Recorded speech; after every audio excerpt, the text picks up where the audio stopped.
It had been 5 years since Emily Parker vanished without a trace in the misty wilderness of central Oregon.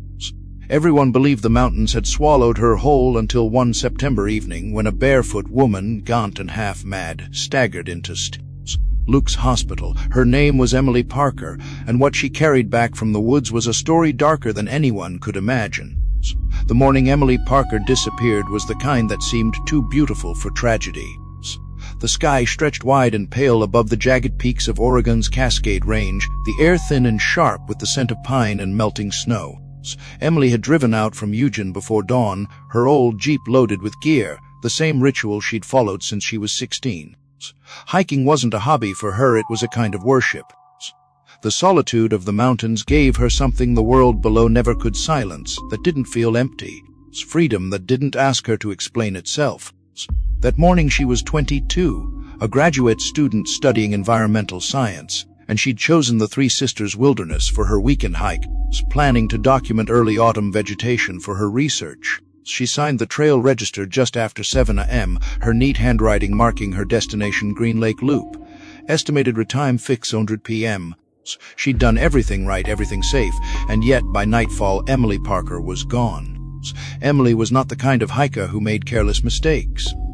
Her father had been a park ranger, the sort of man who measured love in lessons, how to read a compass, how to find true north by the stars, how to listen for the shift in the wind that meant a storm was coming. When she was little, he'd made her repeat the rule of threes: 3 minutes without air, 3 days without water, 3 weeks without food. He taught her how to pack, how to keep calm when she was lost, how to move through the wilderness like part of it. That knowledge made her confident but never reckless. Friends used to joke that Emily could survive the apocalypse as long as she had a backpack and a map. She smiled when they said that, but deep down she believed it too, which made her disappearance all the more impossible to understand. She parked at the base of the Green Lake trailhead around 6:40 that morning, the lot nearly empty except for a pickup and an old Subaru coated in dust. The day promised perfect weather: blue skies, light wind, crisp temperatures that made hiking effortless. She did a final check of her pack: 4 liters of water, food for the day, rain jacket, first aid kit, a flare, and her bees. Her phone had a patchy signal this high up, but she texted her sister, "Starting now. Wish me luck." Then she tightened her boots, adjusted her pack straps, and started up the narrow dirt path that snaked through the pines. For the first few miles, the trail rose gently, winding through groves of ponderosa pines that creaked softly in the breeze. Sunlight spilled through the branches, turning the air gold. Emily moved easily, her breathing steady, her mind half on her research and half on the rhythm of her steps. She stopped occasionally to photograph wildflowers that had survived the summer heat: violet lupines, fireweed, the stubborn splashes of life clinging to the rocks. She loved this place. It was where she came to think, to untangle the noise of grad school deadlines and a world that felt too crowded. Alone, she could feel herself expand again. Around mid-morning, she climbed above the tree line. The terrain changed to loose shale and ancient volcanic rock, a landscape carved by ice and time. The air thinned, biting at her lungs. She paused to rest and pulled out her phone to send one last update. Signals fading, views incredible. Talk later. The message went through just before her service dropped. That was the last anyone ever heard from her. What happened between that moment and sunset remains a blur of theories and conjecture. The Green Lake Loop wasn't particularly dangerous, but certain sections could turn lethal with one wrong step. A narrow stretch near the ridge dropped hundreds of feet into a glacial ravine. A sudden rockslide or shift of balance could end everything in seconds. But when the search teams came later, they found no sign of a fall, no body, no torn clothing, nothing. It was as if she had walked straight off the edge of the world. When Emily didn't return to the trailhead that evening, the first to notice was a park volunteer locking the gate. Her Jeep still sat there, dew forming on the windshield, keys gone but her emergency jacket folded neatly in the back seat. The volunteer radioed it in. By midnight, local authorities had been notified, and by dawn, the largest search operation the county had mounted in years was underway.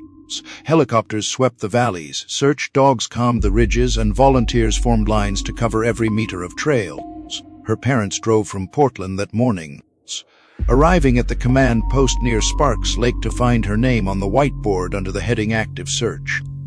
Her mother stood beside the jeep for hours, as if staying close to it could tether Emily to this world. Her father joined the rangers studying maps, his eyes scanning the terrain he'd once taught her to respect. The days blurred together after that. Reporters arrived, setting up cameras that turned grief into spectacle. Rumors spread. Some said she'd been seen hitchhiking on Highway 97. Others swore they'd spotted her at a gas station near Bend. None of it checked out. The only solid evidence was a torn strap from her blue backpack, found snagged on a rock face near a steep drop. The searchers rappelled down the cliffs. Divers swept the icy lake below, but they found nothing else. On the 8th day, with the weather turning and morale sinking, the search was called off. The official theory was simple: she'd slipped, fallen into the glacial water, and never resurfaced. The memorial service came 2 months later. Friends, professors, and fellow hikers filled a small chapel in Portland. They spoke of her kindness, her intelligence, her love for wild places. Her brother read a letter she'd once written about the peace she found in solitude, how she felt most alive when she was surrounded by things that could kill her but chose not to. The irony was unbearable. The family buried an empty casket, engraved with her name and the words, "She belonged to the mountains." For years afterward, hikers who passed through the Three Sisters wilderness would pause at the trailhead sign her name was still etched on, faded but visible. Some said they felt her presence there, the quiet kind that doesn't frighten you, just reminds you that not every mystery finds an ending. But 5 years later, on a warm September evening, the phone at St. Luke's Hospital rang. A nurse answered to a trembling voice from the front desk. "There's someone here," the clerk said, "a woman who walked in barefoot. She says her name is Emily Parker." What happened in those missing 5 years, what she endured in the space between silence and survival, would soon unravel into one of the darkest cases Oregon had ever seen. But in that first moment when the sliding glass doors opened and a broken figure stepped through, nobody knew the truth. They just knew a ghost had come home. Emily Parker had never been reckless in her love for the wild. To people who only knew her from the outside, a quiet graduate student with a camera always hanging from her neck, she seemed gentle, maybe even fragile. But anyone who had hiked beside her knew better. Beneath her calm voice and steady eyes lived a discipline forged from years of exposure to wind, hunger, and solitude. She'd grown up in the shadow of Oregon's high country, where her father, Daniel Parker, worked as a park ranger at Crater Lake National Park. From the time she could walk, she'd been learning how to survive. Weekends meant blisters and dirt under her fingernails, not shopping malls or movie theaters. Daniel believed that the wilderness could teach his daughter what the world couldn't: patience, humility, and fear. He used to tell her that the mountains had rules, and anyone who ignored them wouldn't live long enough to learn from their mistakes. Emily listened. She always listened. Her childhood memories were stitched together by the rhythm of her father's voice explaining the logic of nature. "You never conquer a mountain," he'd tell her. "You ask permission to pass." When she was 8, he made her spend a night alone in a tent a few yards away from his. He called it the lesson. The forest had been alive with sound that night: owls calling, branches snapping under unseen feet, the wind whispering through the pines. Emily had lain still, terrified but determined not to cry out. By morning, she felt different. She wasn't fearless, not exactly, but she'd learned that fear could be survived. It was the first of many lessons that would shape her into the woman who walked confidently into the mountains years later, believing that preparation and respect could keep her safe. By the time she turned 16, Emily was leading small hiking groups for a school's outdoor club. She had a way of making people feel secure in places that scared them. She carried maps laminated against the rain, knew how to read the sky for weather, and could light a fire in a downpour. The wilderness responded to her calmness the way wild animals respond to a steady hand. It trusted her. Even then, she preferred hiking alone. She said the silence helped her think, that she could hear her own mind more clearly without anyone else's voice echoing inside it. Her friends worried sometimes, but she brushed it off with a smile. If something happens, she'd say, at least it'll be beautiful. College didn't dull that instinct. If anything, it deepened it. At the University of Washington, she majored in environmental science and spent her summers in research programs that took her deep into the Cascades. Her professors admired her focus. She wasn't just studying ecosystems, she lived inside them. She once spent a week camping alone to document the recovery of wildflowers after a small forest fire. The photos she captured, scorched black trunks surrounded by new green shoots, became part of her master's presentation on resilience in alpine environments. Her advisor had told her that her work was hauntingly intimate, and she'd smiled, not knowing that those words would one day take on a different meaning. Despite her competence, Emily's mother, Margaret, never stopped worrying. She'd grown up in the city, the daughter of a nurse and an accountant, and she'd never understood her husband's fascination with danger disguised as beauty. When Emily announced her plan to hike alone that summer weekend in 2003, Margaret begged her to find a partner. There's safety in pairs, she'd said over the phone the night before. Emily promised she'd be careful, that she'd text updates whenever she could. Her voice had been light, reassuring. "I know these trails, Mom. They're like home." Those were the last words Margaret ever heard from her daughter. The morning Emily left, she'd been in high spirits. She woke before dawn, brewed a single cup of coffee, and packed her gear with the precision of ritual. She checked her compass, replaced the batteries in her headlamp, and folded her topographic maps so they wouldn't crease along important contour lines. Her apartment was small and simple, potted ferns on the windowsill, stacks of books about ecology and poetry piled by her bed, but her organization bordered on military. Everything had its place. Her roommate, Jenna, later told police that Emily had looked peaceful that morning, like someone heading into something sacred. She wasn't nervous, Jenna said. She was glowing. Emily's Jeep was found later exactly the way she'd left it, clean, orderly, nothing out of place. That detail haunted investigators because it mirrored who she was. People like Emily didn't just vanish. They left traces, plans, explanations. But she'd left none. The order of her life had always been her anchor, and the wilderness was the only place where she allowed chaos to exist. She once told a friend that the forest didn't care about your plans, that it demanded surrender. Maybe that was what drew her back. Again and again, the chance to let go of control in a world that otherwise required it. Her thesis work had been focused on the impact of microclimate shifts on alpine plant distribution. It was detailed, technical work that required hours of field observation and data collection. That was what she'd intended to do that weekend, just another solo expedition to gather soil samples and photos. Her advisor later said she was one of the most meticulous students he'd ever mentored. She documented everything: weather patterns, GPS coordinates, even the angle of sunlight in her photographs. When the authorities searched her apartment after she disappeared, they found her field notes arranged chronologically, each page labeled by date and location. The last entry was written the night before she left: tomorrow, Green Lake Loop, early start, forecast clear, perfect light for ridge shots. What no one knew was that someone else had been watching Emily that summer. At least 2 hikers reported seeing a rusted pickup parked near the Green Lake trailhead several times in the weeks before she vanished. One remembered a man and a woman sitting inside, never leaving the vehicle. They looked, she said, like they were waiting for something. But at the time, it didn't seem important. The woods were full of strange people, hunters, campers, locals who lived off the grid. It wasn't until years later that those details resurfaced, too late to help. Emily's discipline, her caution, her respect for the wild, all of it made her disappearance almost unbearable for those who knew her. People could accept accidents, they could accept mistakes, but Emily Parker didn't make mistakes. The thought that she might have trusted someone, even for a moment, that she might have stopped to help a stranger, those ideas tore at her family more than the idea of a fall ever could. Her brother, Ethan, said it best during a news interview: she would be stopped if she thought someone needed help. That's who she was. That's probably what got her killed. In the years that followed, her story became a cautionary tale among Oregon hikers. Rangers mentioned her name when they reminded tourists not to go off trail, and her photographed sunlit hair, half-smile, was pinned to bulletin boards beside warnings about unstable slopes and unpredictable weather. But beneath the official story there was always an ease, because the mountains had taken people before, but they always gave something back: an item of clothing, a boot, a body. Emily left nothing. It was as though she'd walked into the forest and dissolved into its silence. What none of them could have imagined was that she hadn't vanished into nature at all. She'd vanished into something far more human, far more deliberate. The wilderness had been her sanctuary, but it had also been her trap.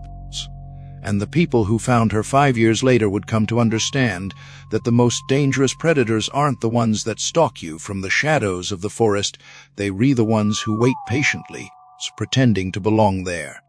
The last morning anyone heard from Emily Parker began like hundreds of others she had spent in the wilderness, steady, deliberate, surrounded by a silence that felt alive. She had set out before sunrise, the air still cold enough to sting her skin, and by mid-morning she had already climbed several miles along the rocky switchbacks of the Green Lake Loop. The trail rose above the tree line, exposing her to a view so vast it looked almost unreal, jagged volcanic peaks cut against a sky so clear it seemed to hum, patches of old snow clinging stubbornly to black basalt slopes. Below her the forest stretched endlessly, a mosaic of pine and shadow. She paused there, resting her hands on her knees, her breath coming in visible clouds, and pulled out her phone to take a picture. The signal icon flickered between one bar and none. It was weak, but just enough. She typed a message to her younger sister, signals fading. The view's incredible, talk soon, then she hit send. That text would become the last proof of life anyone received from Emily Parker. Her sister, Lily, didn't even see it right away. She was in class at the university in Seattle, and it wasn't until nearly 30 minutes later that her phone buzzed. She smiled when she read it, short, typical, exactly the kind of update Emily always sent from the trails. Lily replied with a simple, "Be safe. Don't fall off a cliff." She even added a laughing emoji. The message never went through. The signal on Emily's end had already died, swallowed by the vast silence of the Cascades.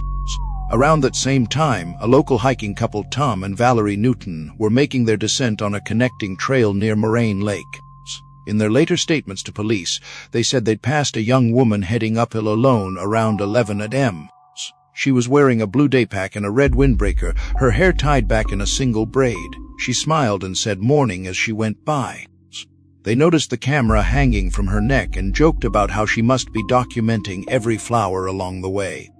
She laughed, kept walking, and within a few minutes she was gone, swallowed by the turns of the trail. They never saw her again. At approximately 5 p.m., the weather began to shift. It wasn't dramatic, no thunder, no storm, but that the mountain light changed, flattening into something gray and metallic. The wind picked up, carrying fine dust across the ridgeline. It was the kind of subtle change that most people wouldn't notice, but someone like Emily would. She'd been taught to pay attention to the smallest signs. Maybe she paused then, checked her compass, scanned the horizon. The trail at that elevation twisted dangerously close to a series of drop-offs. One misstep, one loose rock, and a hiker could vanish in an instant. But if that's what happened, it left no evidence, no body, no torn fabric, no broken vegetation, no sound that carried far enough for anyone to hear. By 5:00 p.m., when she was supposed to return to the trailhead, the parking lot remained quiet. The few other hikers who had set out that morning had already left, their vehicles pulling away as the sun dipped behind the peaks. Emily's Jeep sat alone, a thin layer of dust forming on the windshield. The ranger on evening duty noticed it when making rounds before closing the gate, but thought little of it. People often camped without updating their itinerary, especially experienced hikers like her, but when the vehicle was still there at 9:00 p.m., the ranger made a note. By midnight, her name was on the missing persons list. While the search teams mobilized, her family tried to stay rational. Lily refused to believe anything terrible had happened. "She's probably camping somewhere with no service," she kept saying, but her father knew better. He understood how disciplined Emily was. She followed Check in times like scripture. By dawn, he was on the phone with search and rescue, volunteering to join the team.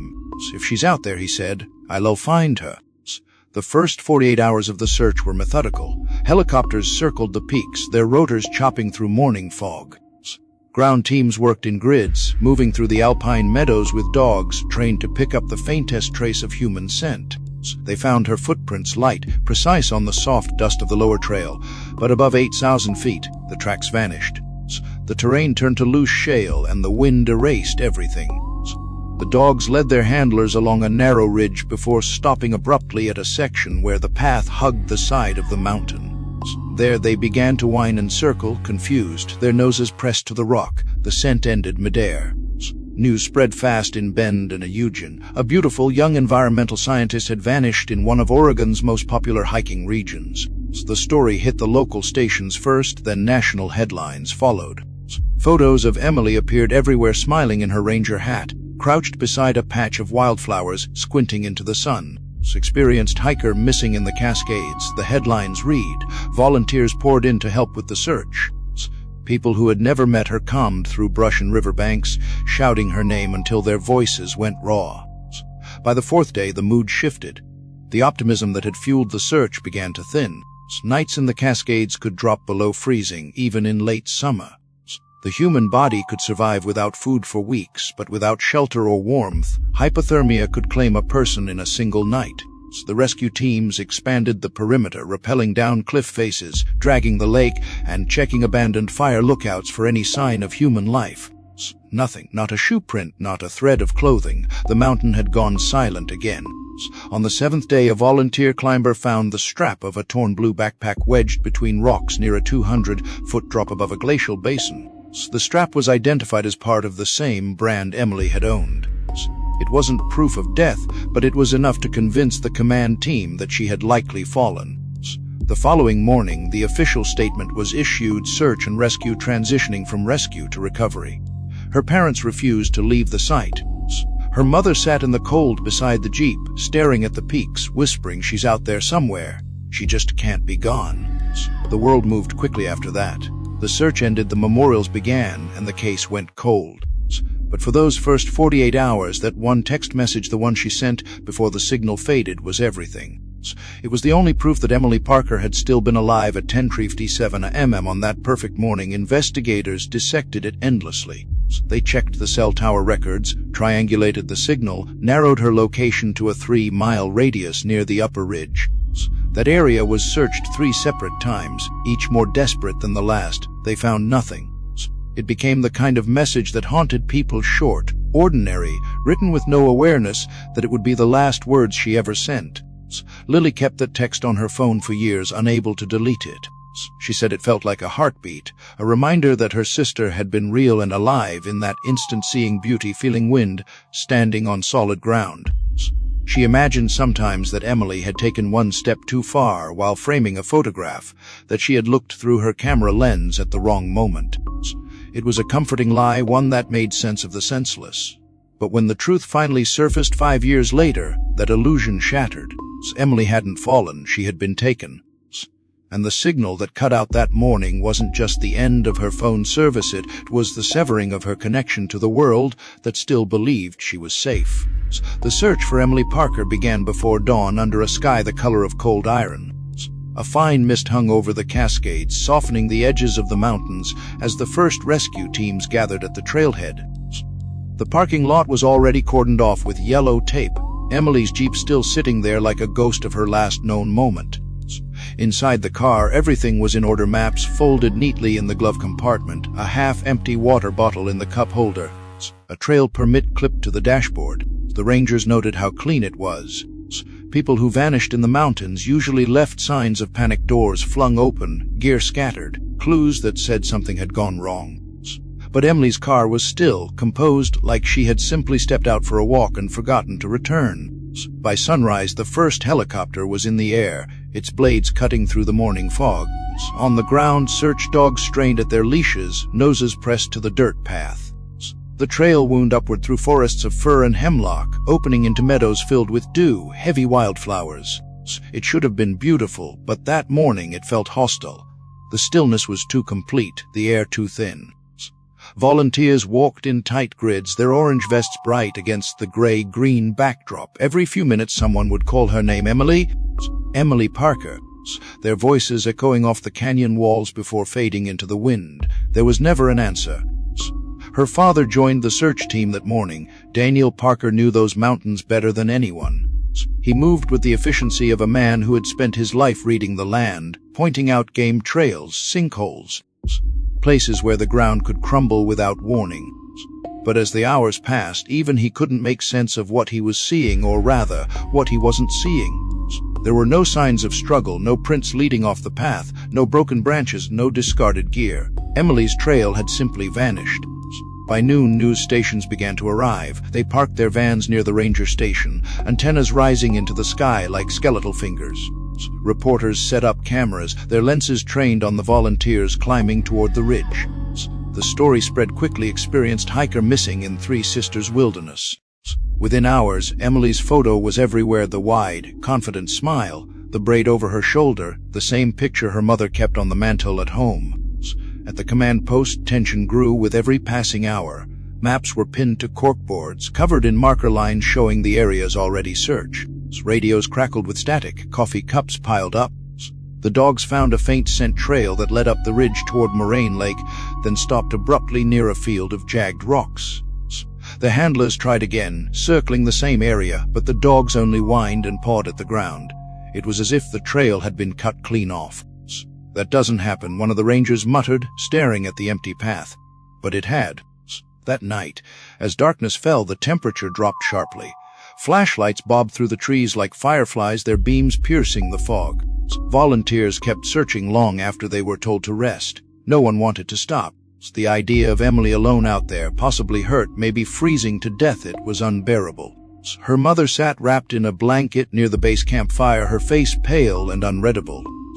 When a reporter asked if she believed her daughter was still alive, she said softly, the mountains wouldn't take her. She loved them too much. Day 2 brought reinforcements, more rangers, more volunteers, and a specialized cliff rescue team from Portland. The helicopters flew lower now, their searchlights sweeping across cliffs and valleys, the roar of engines bouncing off the rock faces. Divers were dispatched to the glacial lakes, their black suits disappearing into water so cold it burned. They searched the depths for any trace clothing, a backpack, a body, but found nothing. Each evening the command post grew quieter. The optimism that had filled the first day began to decay into exhaustion. When the search coordinator addressed the volunteers on the third morning, his tone had changed. "We were moving into a critical window," he said. "After 72 hours, survivability drops sharply. No one needed to be reminded. The numbers haunted every search they'd ever done. The difference between rescue and recovery was measured in hours."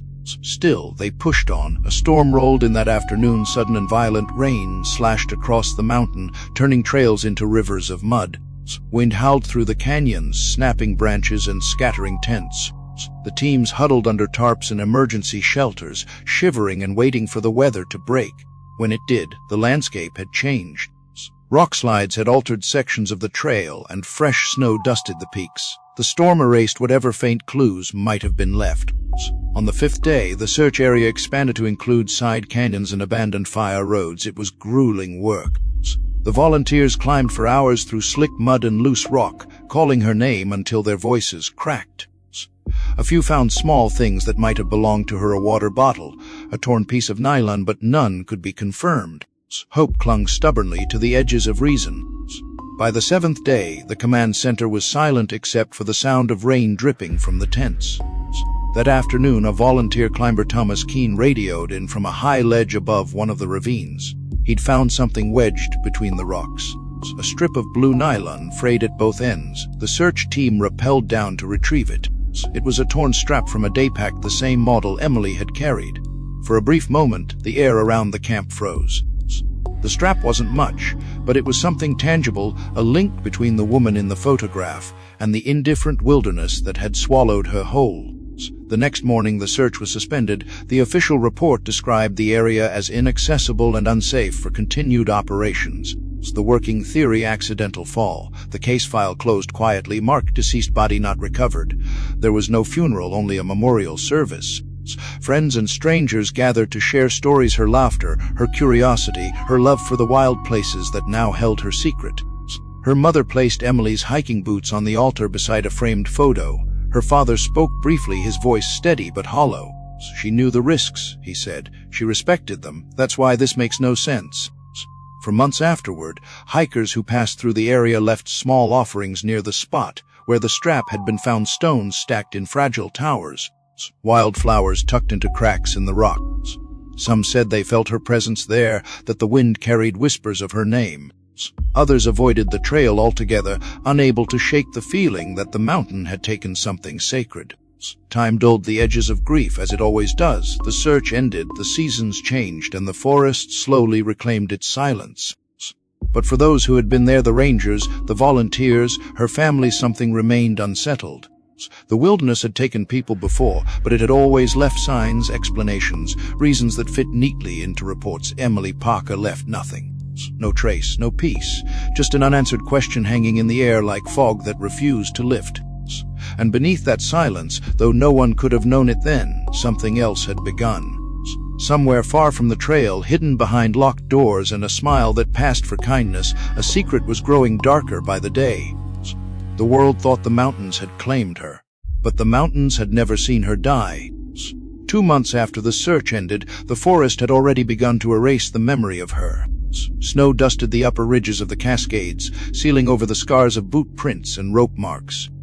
And the wildflowers that had once lined the trails had long since wilted. In the city, though, her absence lingered. Posters with Emily Parker's photos still clung to telephone poles, their corners curling in the damp Oregon wind. Missing hiker reward for information. People stopped noticing them after a while. They became just another part of the background, like street lights or graffiti, something that had once mattered and now didn't. But for her family, the world had stopped moving the day the search ended. Her mother refused to take down Emily's room.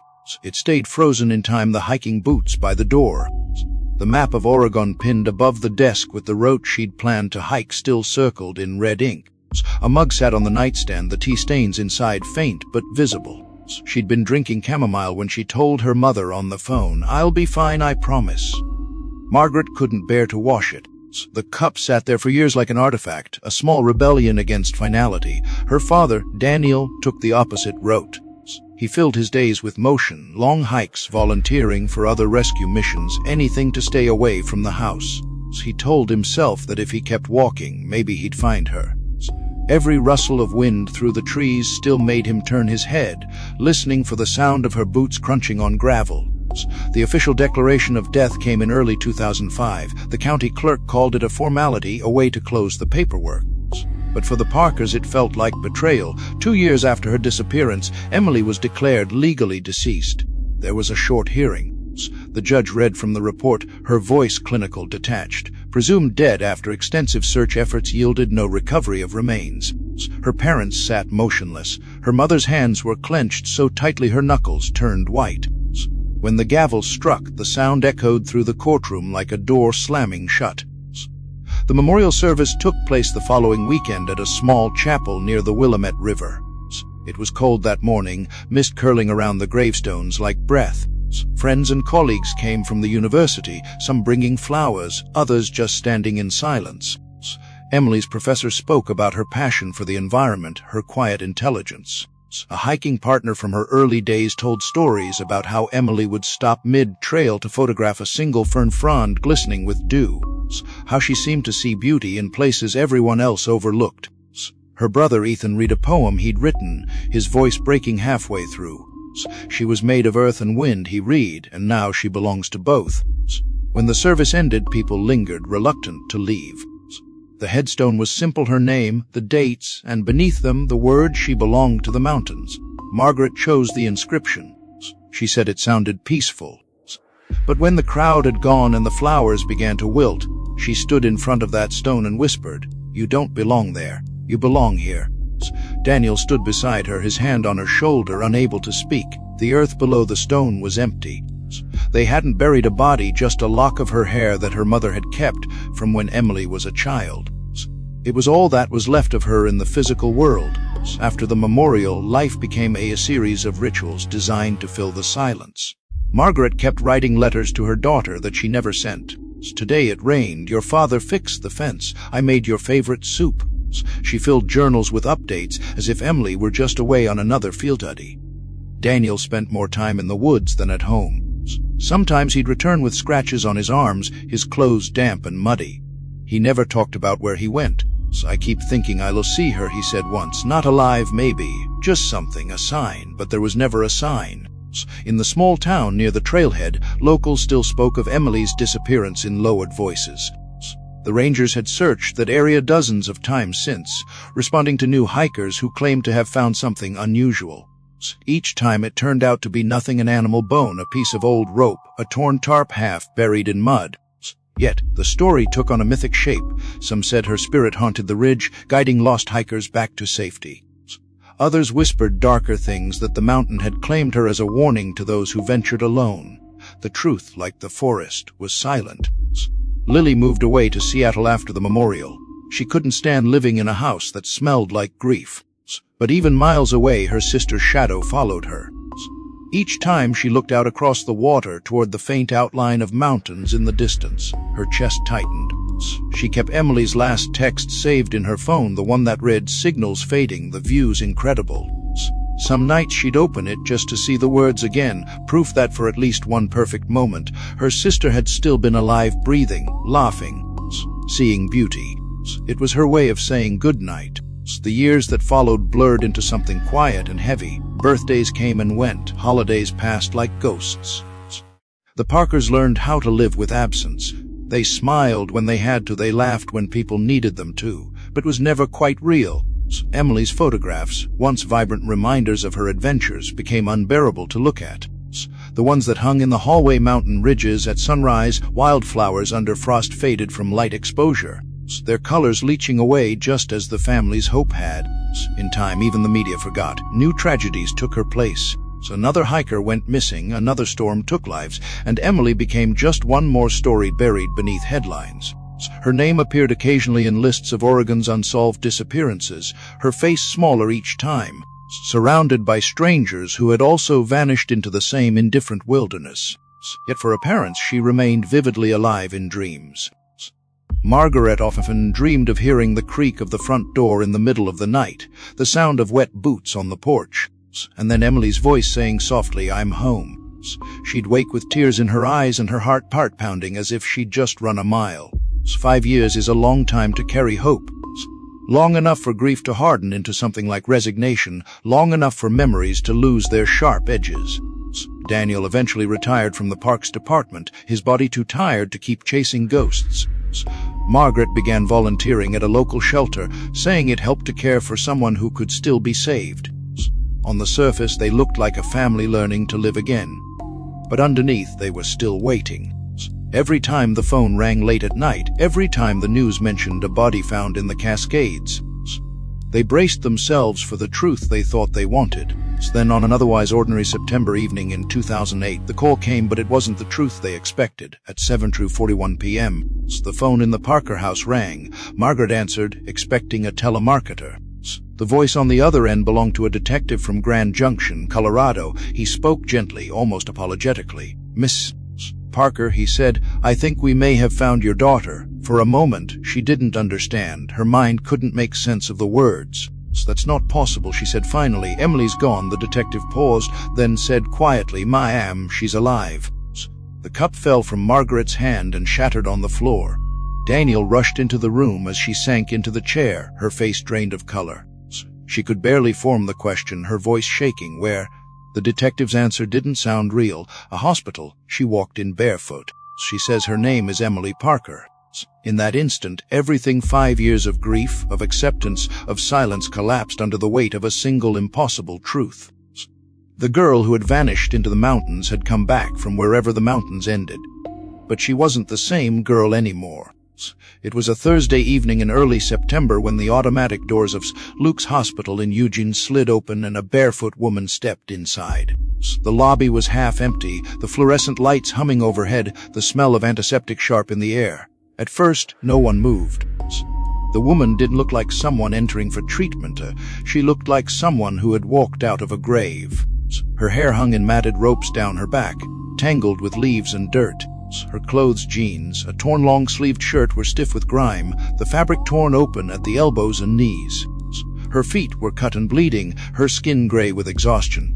When the triage nurse Linda Kramer looked up from her desk, she felt her stomach drop. "Ma'am," she said softly, stepping out from behind the counter. "Are you hurt?" The woman didn't answer. She stood there, trembling, her lips moving soundlessly, her eyes unfocused and hollow. Linda approached her cautiously, as though approaching a wild animal that might bolt. She reached out a hand. "It's okay? You're safe here." The woman blinked, then swayed on her feet. For a split second it looked like she might speak, but instead her knees buckled. Linda caught her before she hit the tile floor and shouted for help. Within seconds, a small team of nurses and orderlies appeared, wheeling over a gurney. They lifted the woman gently. noting how little she weighed, her bones pressing sharp against her skin, and rushed her into an examination room. Under the harsh fluorescent lights, the extent of her condition became clear. She was emaciated, dehydrated, and covered in bruises of varying ages. Scars ringed her wrists and ankles, thin white bands that looked like they had once been deep cuts. The doctor on duty, Harper, exchanged a look with Linda that said everything neither of them could put into words. "Get her fluids started," he said quietly, "and call security. We might have a crime victim." They tried to remove her shirt to check for injuries, but the moment they touched her, she came alive with a sudden, desperate strength. She screamed, raw, wordless animal. It took 3 staff members to hold her down long enough for Dr. Harper to sedate her. The scream echoed down the hallway long after her voice gave out. When the sedative finally took effect, she slumped back, breathing shallowly, her arms folding instinctively across her chest as if protecting herself from unseen hands. For the next several hours, the emergency room staff worked quietly around her. They cleaned her wounds, documented every visible injury, drew blood samples, and started lines. The scars on her wrists were unmistakably old, healed over in layers that suggested years, not weeks. Small circular burn marks dotted her forearms and shoulders, each the size of a cigarette tip. The attending nurse who catalogued them had to step out of the room halfway through. "Who could do this?" she whispered. By midnight, the woman's vital signs had stabilized enough for Dr. Harper to begin a more thorough examination. He noted the malnutrition, the pattern of scarring, and the distinct signs of long-term restraint. Whoever she was, she hadn't just survived the wilderness, she'd survived something deliberate. The doctor dictated into his recorder, his voice steady but his hands shaking slightly. Female, approximately mid-20s, severe malnutrition, extensive scar tissue consistent with confinement. No no personal belongings. He paused, then added quietly, possible long-term abduction victim. At 2:30 a.m. they fingerprinted her, as was standard for unidentified patients. The prints were scanned into the national database, and for a while, nothing happened. The staff continued their routines, assuming she would remain a Jane Doe, but at 3:17 a.m., the alert came through. The name on the screen made Dr. Harper set down his coffee and stare. Emily R. Parker declared deceased 2005. The call to the Eugene Police Department went out immediately. Detective Sarah Winslow was dispatched to the hospital, arriving just after 4 in the morning. She was a 15-year veteran, hardened by years of working missing persons cases that rarely ended well. But when she walked into room 7 and saw the woman lying on the bed, thin, pale, her face half hidden beneath tangled hair, her breath caught. She recognized the face from the file she'd studied years ago. "Jesus," she murmured, "that's her." The room felt colder somehow. Machines beeped softly beside the bed. Emily's hands were still bound in hospital restraints, not for security, but for her own safety. She kept trying to scratch her arms, murmuring unintelligible words under sedation. Linda, the nurse, explained in a low voice that she'd fought any attempt to cover her with a blanket. "Every time we try," she said, "she panics. Like she thinks it's a trap." Detective Winslow studied the woman in the bed for a long time before speaking. As she said anything, Dr. Harper shook his head. Nothing coherent. When she came in, she tried to talk, but it was like she'd forgotten how. The detective nodded grimly. "We'll run a test to confirm, but the prints are conclusive. Emily Parker's not dead." While police began verifying the impossible, hospital staff worked to keep her alive. The fluids slowly brought color back to her skin. Her breathing evened out, but the signs of trauma went beyond the physical. When she stirred from sedation, she didn't open her eyes right away. Her hands clutched at the sheets like someone reaching for walls that weren't there. When a male orderly entered to adjust the monitor, she flinched so violently that the machine's alarm began to shriek. By morning, word had begun to spread. A nurse whispered it to another at the coffee station. A paramedic who'd been on shift texted his wife. "The hiker from the mountains, the one who disappeared years ago. She's alive." Rumors rippled through the hospital faster than anyone could stop them. Security posted an officer outside her room, but the staff still found excuses to pass by just to look. Everyone wanted to see the ghost who had come back. At 7:00 a.m., Dr. Harper briefed the new shift. "She's stable for now, but she's in bad shape psychologically. No sudden movements. No raised voices. She reacts to sound like it's violence." He paused before adding, "And she hasn't spoken since she got here." Later that morning, a hospital social worker came in with clean clothes and a tray of food. The woman stirred but didn't touch the plate. She stared at it for a long time, then looked up as if waiting for something. "It's okay," the social worker said. "You can eat." Only then did she pick up the spoon, her hand trembling. Every action seemed cautious, rehearsed like someone following rules no one else could see. By the time her parents arrived that afternoon, escorted by police officers, the world had already shifted around them. The Parkers had spent 5 years mourning a daughter who no longer existed, and now they were being told she was alive. Marit collapsed when she first saw her. "That's not her," she whispered. But then Emily turned her head, eyes half open, and the truth shattered whatever distance the years had built. "Mom." The word came out as a whisper, barely formed, but it was enough. Daniel stepped forward, tears streaking his weathered face. "We here, sweetheart," he said, his voice breaking. Emily's fingers twitched toward his, hesitant, like a child unsure of the world's rules. When he took her hand, she flinched but didn't pull away.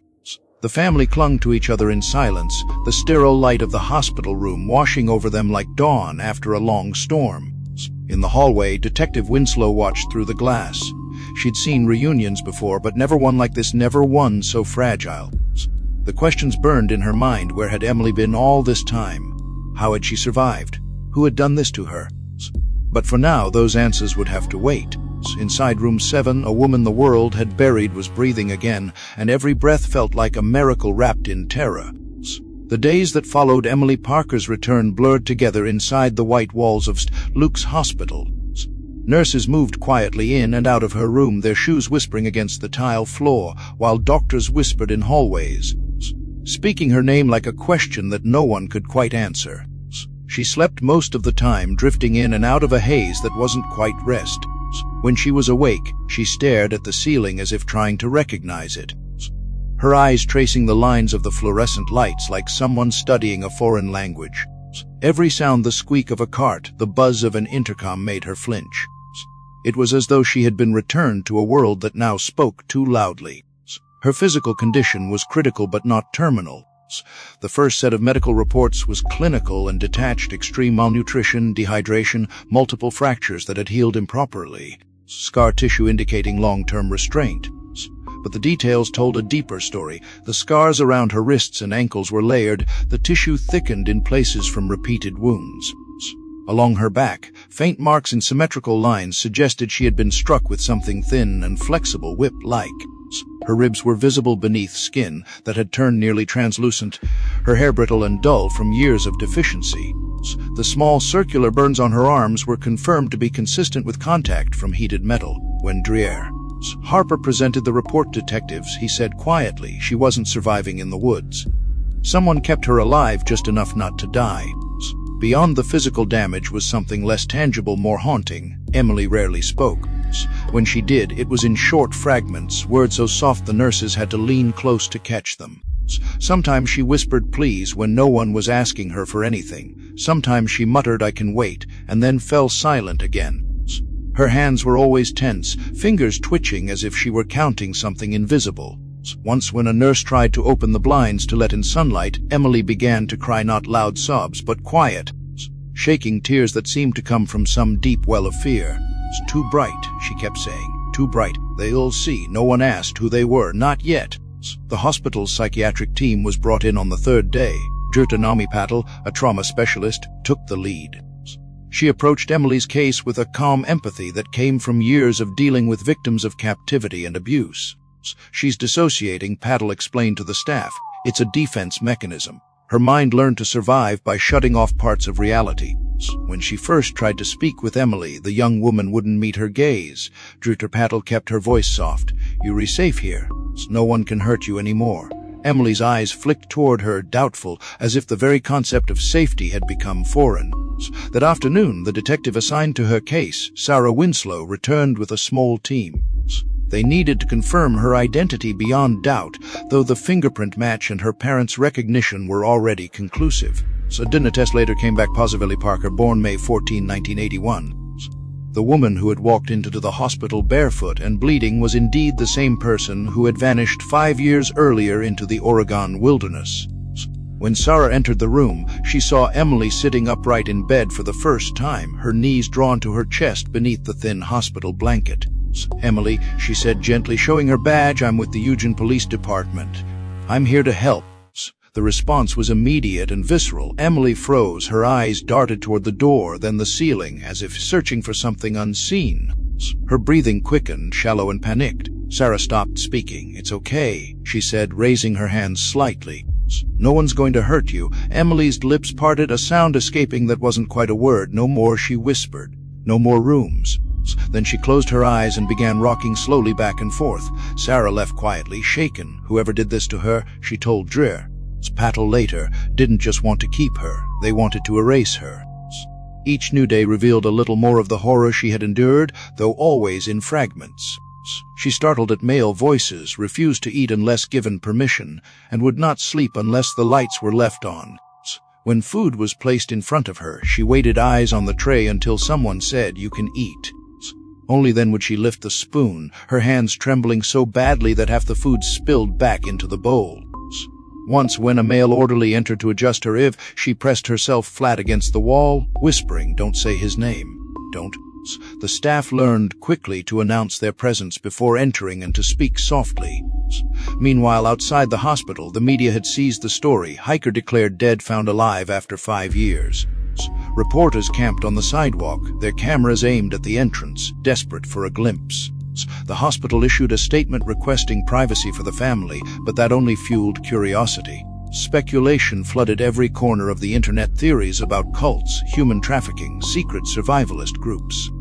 None of them came close to the truth, but the noise was relentless. Inside, Emily remained unaware, or perhaps simply detached from the outside world. She never asked where she was. She never asked what year it was. She existed moment to moment, as if time itself had broken somewhere along the way. Dr. Patel began keeping a detailed log of her sessions. Day 4, patient demonstrates extreme startle response to touch. Displays verbal behavior. "Yes, ma, am sorry, please don't." Avoids direct eye contact.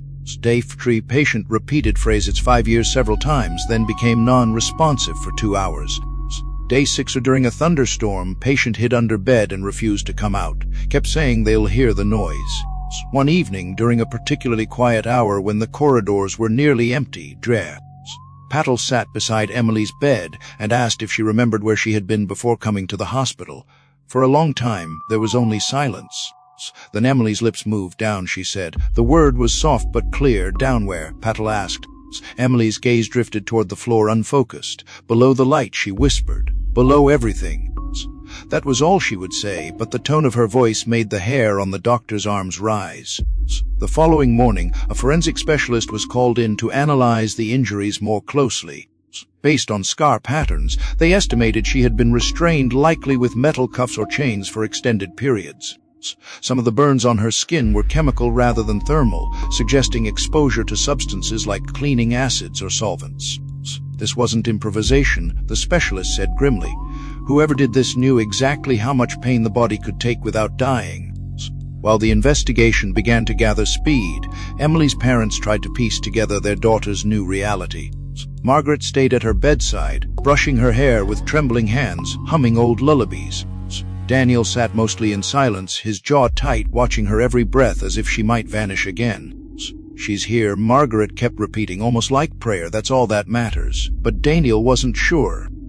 He could see something in Emily's eyes that hadn't been there before, something haunted, watchful, as though part of her was still waiting for permission to breathe. By the end of the first week, she could stand with assistance. The physical therapists marveled at her endurance despite the years of confinement, but she refused to walk near windows. When asked why, she said softly, "Windows are for watching." No one pressed her further. At night, she sometimes murmured in her sleep, phrases that chilled even the most seasoned staff. They said the sky was a lie. "He counts the days backwards. If I speak, he listens." On the 7th night, Dr. Patel came in for her final check before leaving. Emily was awake, sitting up, the light from the hallway spilling across her face. She looked directly at the doctor for the first time. "You said I'm safe," she said quietly. "How do you know?" Patel hesitated. "Because they can't reach you here," she said. Emily shook her head slowly. "You don't understand," she whispered. "They don't need to reach. They were already inside." It was the first complete sentence she'd spoken since returning. And it was enough to turn a hospital recovery room into the beginning of something far more terrifying than anyone had imagined. For the first 3 days after her return, Emily Parker didn't speak at all. The doctors told her parents that this was normal, that trauma often silenced people before it taught them to scream again. But her silence wasn't empty, it was alive, pulsing, filled with something that made even experienced nurses uneasy. She lay in her hospital bed like a shadow stitched into the white sheets, her eyes open but unfocused. Her lips barely moving as though she were talking to someone who wasn't there. When Dr. Patel asked if she could hear her, Emily nodded once, but her gaze didn't shift. It was as if her mind still lived in another place, one that didn't obey the same rules as the room around her. The staff learned to move quietly around her. Loud noises triggered violent tremors. When a metal tray clattered to the floor, she pressed both hands over her ears and whispered the same phrase again and again, "Don't make it stop. Don't make it stop." No one could tell what she meant. Her vitals would spike, her breath quicken, her pupils dilate as if she were bracing for something unseen. Drawer. Patel began to notice a pattern. Emily wasn't reacting to present danger, but to memory. The sound of metal, the hum of fluorescent lights. Even the scent of disinfectant, all of it transported her back to the place she'd been trapped in for years. The first time she spoke was on the evening of the 3rd day. Her mother was sitting beside her, reading aloud from an old journal Emily had kept during college, a collection of notes about wildflowers and weather patterns. Margaret's voice trembled with love and pain as she read. When she stopped to wipe her eyes, Emily whispered something too soft to hear. Margaret leaned closer. "What, sweetheart?" Emily's voice came again, barely audible. "It's not mine." Her mother frowned. "The journal." Emily blinked slowly, as if waking from a long dream. "He said it wasn't mine anymore." Then she turned her face away, closing her eyes like a curtain falling. That night, the nightmares began. The nurses heard her before they saw her, low, strangled sounds that grew into screams. By the time they reached her room, Emily had torn the IV line from her arm and was curled in the corner of the bed, clutching the blanket like armor. She kept repeating the same plea over and over, "I'll be good, I'll be good, please don't lock the door." It took a sedative and both nurses to calm her down.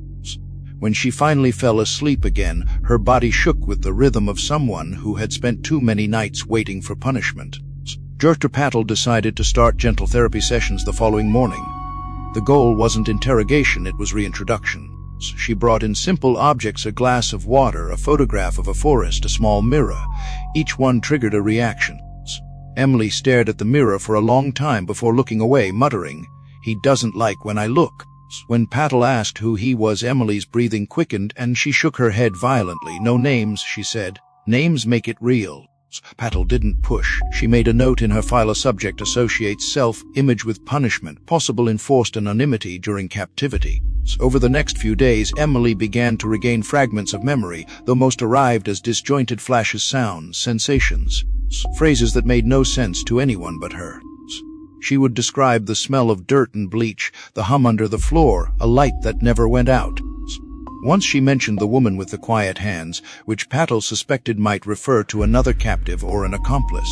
Whenever the topic of outside came up, Emily's entire demeanor shifted.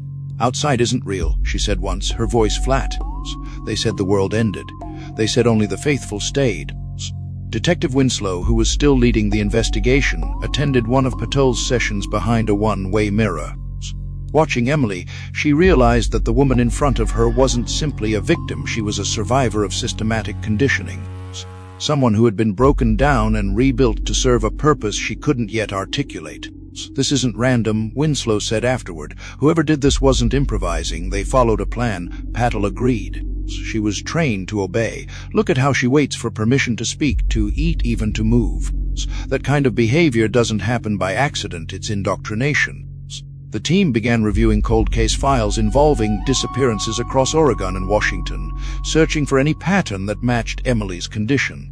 Several other missing women had vanished under similar circumstances: solo hikers, students, travelers, but none had ever resurfaced. Winslow felt a chill at the thought. "If she's the one who got out," she said, "then how many didn't?" In the hospital, Emily's behavior oscillated between clarity and confusion. Sometimes she would stare out the window for hours, her expression unreadable. Other times, she spoke in bursts of fragmented memories. "He counted days with chalk," she said once. "When the wall was full, he started again." He said that's how eternity works. When Patel asked how long she'd been down there, Emily hesitated. He said time doesn't count. But I made marks too. I stopped at 1,000, then started again. Patel calculated that number later. It matched almost exactly the time she'd been missing 5 years. The physical recovery was slow, her body was frail, but her will to survive was fierce. The nurses noticed that she always finished every meal, no matter how small the portions were, and that she hid extra pieces of bread in the folds of her blanket. Old habits, Patel said. She probably had to hoard food to stay alive. The staff began removing utensils and anything sharp from her room, not because they feared she'd harm others, but because she kept rubbing metal objects against her wrists, as if testing them. They used chains, she explained once when caught. I need to know they were gone. The press outside grew restless. News vans lined the curb, and strangers sent letters to the hospital claiming to know what really happened. One envelope arrived with a single sheet of paper inside. On it were 6 words written in blocky handwriting: she was chosen. There will be more. The hospital security turned it over to police, but the sender was never identified. By the second week, Emily began asking small, hesitant questions, proof that her mind was starting to surface from the fog. Is it really daytime? She asked Patel one morning. The light, it feels wrong. When the doctor explained that it was morning, Emily shook her head. Daytime means work, she said quietly. If it's morning, I have to. She stopped herself, her face draining of color. Patel leaned forward gently. You don't have to do anything anymore, Emily. But Emily only whispered. That's what she said too. Before he came back. Her progress was fragile, easily undone. When a maintenance worker accidentally dropped a toolbox outside her room one afternoon. The metallic crash sent Emily into a spiral of panic so severe that security had to clear the hall. It's the lock, she cried, pressing her hands over her ears. He's turning the lock. The attack left her trembling for hours, her pulse racing dangerously fast. Harper ordered mild sedatives, but Patel insisted on talking her down instead. You're safe, she repeated over and over until the words finally began to mean something again. On the 12th day, something shifted. Emily woke before dawn and asked for paper and a pencil. When Patel arrived, she found her drawing careful, even lines on the page, hundreds of small vertical marks grouped in sets of 7. What are these? The doctor asked. Emily didn't look up. Days, she said. I kept count on the wall. Patel watched as the marks filled the page. When Emily finally stopped, there were exactly 180-27 of them. The number matched 5 years to the day since her disappearance. She put down the pencil and whispered. I stopped counting when I heard the door open. The room fell silent. Patel knew better than to press for more, but she wrote the words carefully in her notes. The marks, the precision. These were not random fragments, they were breadcrumbs, leading toward a truth too dark to see all at once. For now, all they could do was wait for Emily to lead them the rest of the way back into the shadows she'd escaped from. But even as the sun rose outside the hospital windows, Patel couldn't shake the feeling that someone was still out there, watching, waiting for the world to stop believing in monsters again. When the police began piecing together how Emily Parker had arrived at Luke's hospital, it became clear that her reappearance was not an accident of luck, but the end of a desperate flight. The hospital's security cameras captured her arrival in grainy black and white footage at a thin, disoriented woman limping across the parking lot. Her clothes torn, her feet bare, her hair matted. She walked as if every step cost her something, pausing every few yards to look over her shoulder, as if expecting someone or something to follow. The timestamp read 7:24 p.m., the sun already low on the horizon. By the time she stumbled through the automatic doors, she had walked more than 20 miles. Detective Sarah Winslow and her partner, Officer Daniel Rees, began retracing that route. They started from the hospital's main road, working outward through the town of Eugene and into the countryside. Several gas stations and convenience stores along Highway 126 had cameras pointing toward the road. Most of the footage showed nothing unusual. Then, at a small roadside diner on the edge of Maple Creek, the investigators found something. A security camera mounted above the front door had captured a single frame that matched the hospital footage of Emily Parker, barefoot and staggering, crossing the road just after 6:30 p.m. Her arms were wrapped tightly around herself, her head turning constantly, scanning the woods. Behind her, barely visible at the edge of the frame, was an expanse of thick forest stretching for miles. That diner footage gave them a starting point. They overlaid a map of the area with known trails, old service roads, and defunct logging routes. There was nothing inhabited for miles in that direction, just empty land, overgrown and forgotten. But when they spoke to locals, a few remembered an isolated property about 10 miles west of Maple Creek, belonging to a reclusive couple named Earl and Marjorie Whitlock. They'd lived there for decades, mostly keeping to themselves. Odd folks, said one neighbor, religious types. Always talking about purity or salvation or something. No one went near their land. They didn't like visitors. Sarah's instinct sharpened. She requested satellite imagery from state forestry archives and found a cluster of small buildings on the Willock property, one main house, 2 sheds, and what appeared to be a large barn. Nothing about it seemed remarkable at first glance, but the aerial photos revealed a strange pattern, faint tire tracks circling the barn repeatedly, leading to a patch of disturbed soil that didn't match the surrounding terrain. Something's buried there, Reese muttered, studying the image. Sarah nodded, or someone. Before moving in, the detectives needed to confirm that Emily's escape path aligned with that location. Forensic teams examined the soles of her feet, mapping the cuts and bruises. The dirt embedded in her wounds contained specific mineral traces: volcanic ash, decayed pine, and flecks of iron oxide, all common in Oregon. But the combination was distinctive to a small region west of Maple Creek.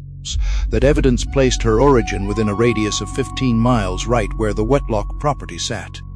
The decision to approach the site was made within hours. On September 8, just 4 days after Emily's arrival at the hospital, a convoy of unmarked vehicles rolled out before dawn. The air was cold and damp, fog hanging low over the 2-lane road. When they reached the turnoff, a narrow, unpaved track, nearly invisible beneath the overgrowth, the officers killed their headlights and continued on foot. The forest swallowed sound, the only noise the soft crunch of boots and the hum of insects. Ahead, the outline of a farmhouse emerged from the mist, its windows dark. The Whitlocks were home. Earl, 62, answered the door wearing suspenders and a blank expression. His wife Marjorie stood behind him, her face pale, her hands folded neatly in front of her apron. "What's this about?" Earl asked, his voice flat, unbothered. Sarah flashed her badge. "We're reinvestigating a missing persons case. We'd like to ask you a few questions." Earl shrugged and stepped aside, gesturing them in. "Don't get many visitors out here. Come on then." Inside, the house smelled faintly of disinfectant and something metallic. The walls were bare except for a large wooden cross and framed Bible verses in looping script. The furniture was sparse and old-fashioned, no television, no photos, no signs of a normal life. Marjorie moved silently to the kitchen, offering tea that no one accepted. As Reese looked around, he noticed a heavy lock installed on the basement door, industrial grade, newer than anything else in the house. "What's down there?" he asked. Earl's jaw tightened. "Storage," he said. Sarah exchanged a glance with Reese, then nodded toward the lock. "Mind if we take a look?" Earl hesitated, then shrugged. "Suit yourself." But when he reached for his pocket, Reese's eyes caught the glint of something: keys. Before Earl could move, the detective gently took hold of his arm. "We'll handle it." The man didn't resist, but the look he gave her was cold, detached, almost pitying. "You really don't want to go down there," he said softly. When the door swung open, the stench hit them first, a sore mixture of decay, mold, and something chemical. A narrow staircase descended into darkness. Sarah flicked on her flashlight, the beam cutting through dust. The steps creaked under their weight. The air grew colder the deeper they went. At the bottom, the space widened into what had once been a storm cellar, but had been remade into something else entirely. Chains hung from the walls, their metal dulled by rust but still sturdy. A thin mattress lay on the floor, stained and torn. A small table in the corner held a single plate, a spoon, and a book of handwritten notes bound in twine. The walls were covered in markings, thousands of thin, vertical scratches carved into the concrete. Sarah ran her gloved hand along one set, counting softly. There were hundreds, days, she whispered. The team began photographing everything. Evidence markers lined the floor. One officer discovered a section of the wall that sounded hollow. Behind a panel of wood, they found a small compartment containing several of his tapes, labeled only with dates. Another officer called out from the far side of the room. "You need to see this." He pointed to a wooden board nailed to the wall. On it was a phrase scrawled in red paint: "Project Renewal Phase 1 complete." Back upstairs, the Whitlocks were silent as officers read them their rights. Marjorie began to cry softly, but her husband's face remained blank. "You don't understand," he said as he was handcuffed. "We were saving her." Sarah didn't respond. She'd seen the inside of that basement. Whatever the Whitlocks called salvation, it looked a lot like hell. Back at the hospital, Emily woke in the middle of the night, her body shaking. When Dr. Patel rushed in, she found Emily staring at the wall, eyes wide. "They found it," she whispered before the doctor could speak. Patel froze. "Found what, Emily?" Emily's voice cracked. "The dark place. Don't open the door." The next morning, the news broke. Oregon couple arrested in connection with hiker's abduction. Reporters flooded the town. Helicopters hovered over the Whitlock property as crime scene technicians unearthed more evidence: burned clothing, discarded restraints, and fragments of personal belongings that didn't belong to Emily. By noon, it was clear that Project Renewal hadn't been limited to one victim. Detective Winslow returned to the hospital that evening. She didn't tell Emily everything they couldn't yet, but she promised her this much: they can't hurt you anymore. Emily stared out the window, silent for a long moment. Then, in a voice barely above a whisper, she said, "That's what they told me when they locked the door." Outside, the mountains stood silent against the fading light. The same wilderness that had once hidden her pain now held its secret exposed to the world. But for Emily, the line between freedom and captivity had blurred beyond recognition. She had escaped the woods, yes, but the woods had followed her home.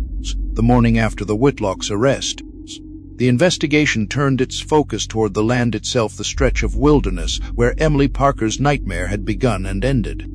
The Whitlock property sat deep within the backcountry west of Maple Creek, surrounded by miles of pine forest and narrow dirt roads barely wide enough for a truck. It was the kind of place that swallowed noise and light, where even the air felt old. Detectives, forensic technicians, and federal agents spent hours moving through the property inch by inch, documenting every footprint, every trace of human presence. They weren't just collecting evidence, they were reconstructing 5 lost years of a woman's life. The farmhouse stood silent now, cordoned off with yellow tape that fluttered faintly in the wind. Inside, the team catalogued the strange orderliness of everything. Every object seemed placed with deliberate precision, the dishes stacked neatly by size, the tools hanging evenly spaced on nails. The floor swept so clean it almost gleamed. But beneath that order was decay. In the corners, mildew spread in pale gray webs. The smell of bleach hung heavy in the air. Someone had tried to erase something, they just hadn't done it well enough. Behind the main house stretched acres of neglected land, rusted fencing, collapsed sheds, and a half-dead orchard that hadn't borne fruit in years. Beyond that was the barn. From the outside, it looked like any other rural structure, weathered red paint peeling in strips, a sagging roof, and a padlock rusted into place.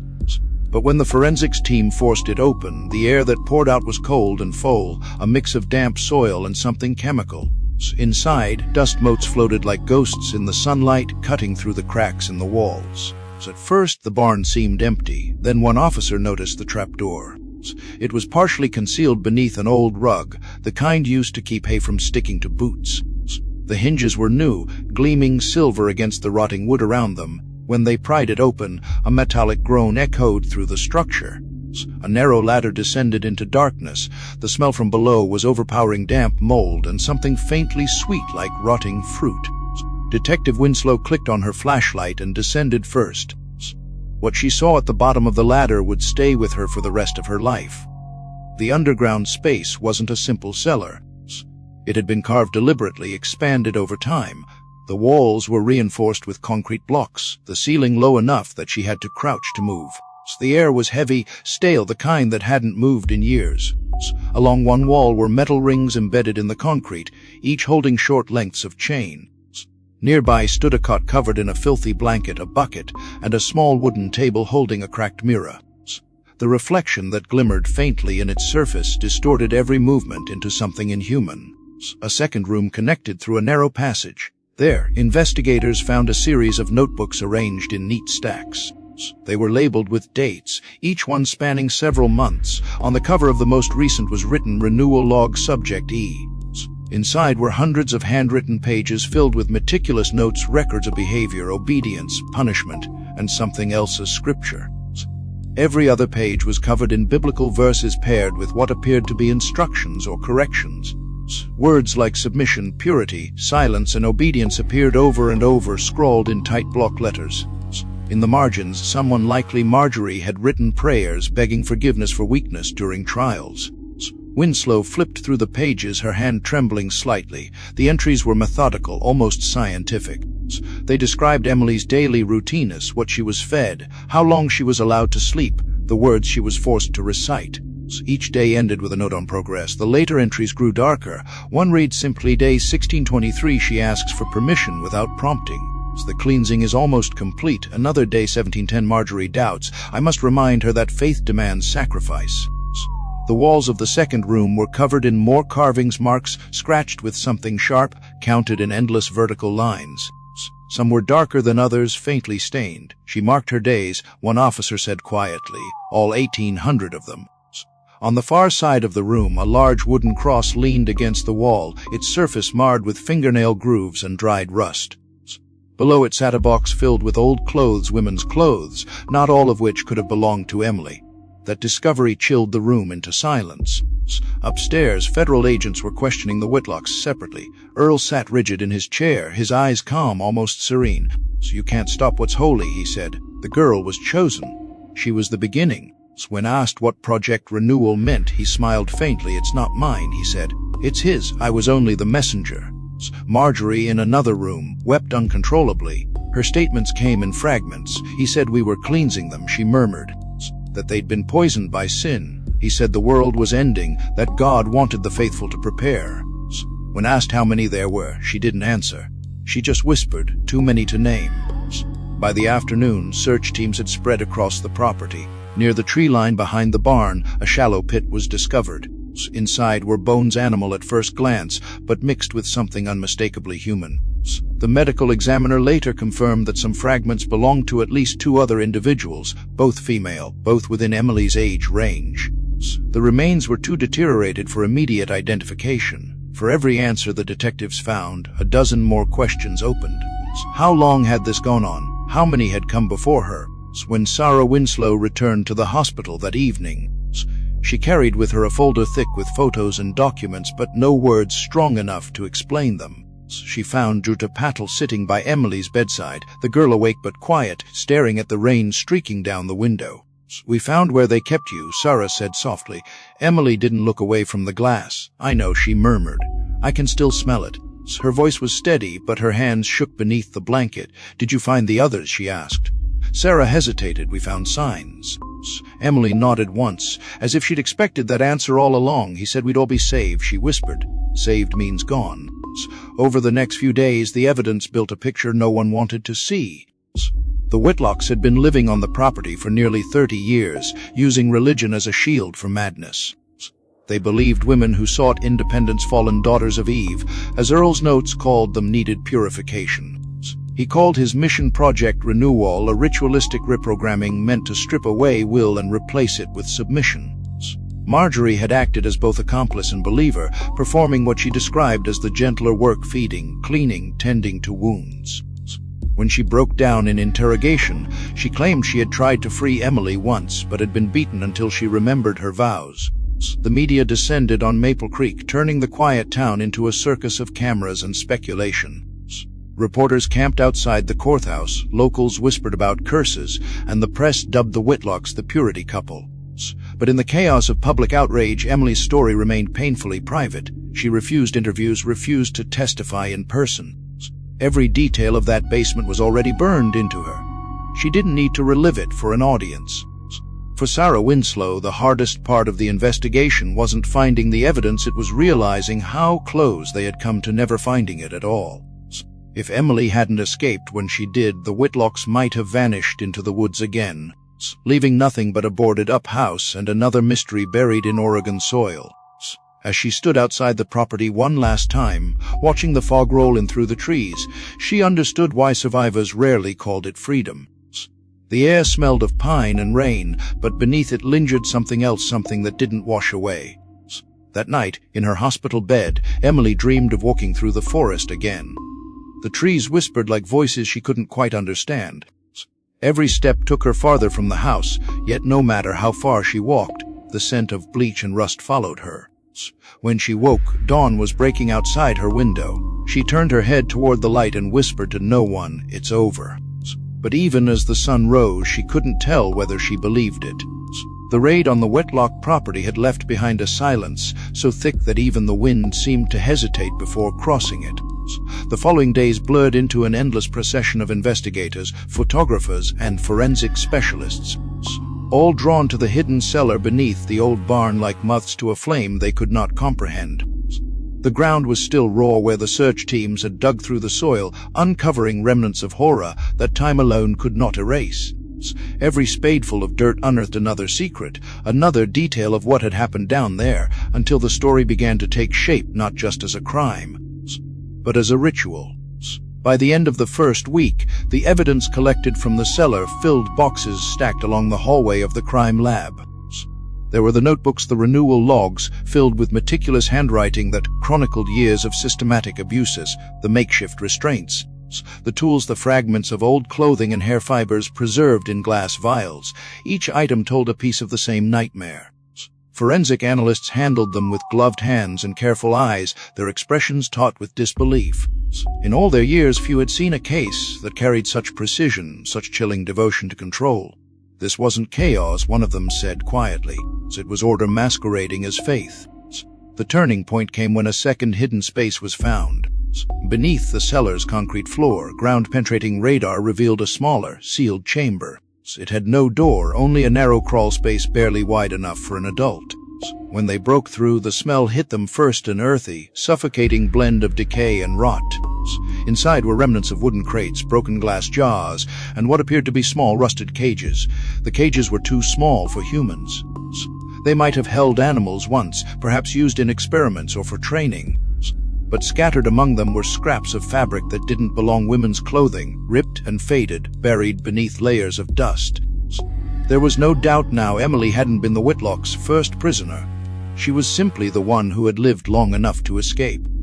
In the following days, federal agents took over the case, bringing with them teams of behavioral analysts and religious experts. The name Project Renewal appeared in nearly every document recovered from the site. According to the notes, it had been a divine mission to reclaim and purify women who had strayed from their appointed purpose. The ideology was a grotesque distortion of scripture, twisting passages about obedience and salvation into commands for submission. Earl Wetlock fancied himself a prophet, writing in one entry that God's chosen must learn suffering before rebirth. His wife, Marjorie, was portrayed in the writings as a keeper of order, responsible for ensuring compliance and repentance. Together they had built their theology into a prison. When news of the discovery broke, the country erupted in shock. Newspapers called it the Renewal Farm Horror, while television anchors spoke with trembling voices about a cult of two. Yet behind the public outrage was another question that gnawed at everyone involved. How had no one noticed? The Whitlocks had lived in that town for decades, shopping for supplies, attending church on occasion, chatting politely with neighbors. There had been whispers, of course, odd noises at night, deliveries of strange equipment, an almost obsessive privacy, but no one had thought much of it. In a small town, eccentricity was a kind of camouflage. Inside the evidence room, Sarah Winslow studied a wall of photographs pinned under bright fluorescent light. One showed the cellar, the marks on the wall like a forest of shadows. Another captured a torn scrap of paper found inside one of the notebooks, written in a different handwriting from Earl's shaky, delicate. It read, "If anyone finds this, I am not dead yet." The handwriting was confirmed as Emily's. Sarah stared at it for a long time. It wasn't just a message of survival, it was defiance. Against all logic, she had refused to disappear completely. Back at Luke's hospital, Emily's recovery was painfully slow. Physically, her body was healing, but her mind was still trapped somewhere between the darkness of that cellar and the light of the world outside. She spoke little, but when she did, her words carried weight. One afternoon, Jufter Patel asked if she remembered how she'd escaped. Emily was silent for a while, her eyes distant. Then, slowly, she said, the woman forgot to lock the hatch. She was crying. He was praying. I ran. The simplicity of it broke Patel's heart. 5 years of captivity undone by a single mistake, a moment of weakness or mercy that neither Emily nor anyone else would ever fully understand. Detectives later confirmed that Marjorie had indeed shown signs of unraveling in the months before Emily's escape. Her diary, found in the upstairs bedroom, revealed growing guilt and fear. "He says the end is near," one entry read. "He says she must finish the trial soon." But she looks like a ghost already.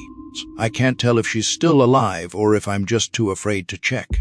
The last page bore only one sentence as God forgive me for what I've done. It was dated 2 days before Emily appeared at the hospital. When questioned, Marjorie admitted she'd stopped locking the hatch after her husband fell asleep that night. She said she wanted to believe that if Emily escaped, it would all end, that maybe God would forgive them. Earl had been furious when he woke to find the cellar empty. He was shouting that she would come back.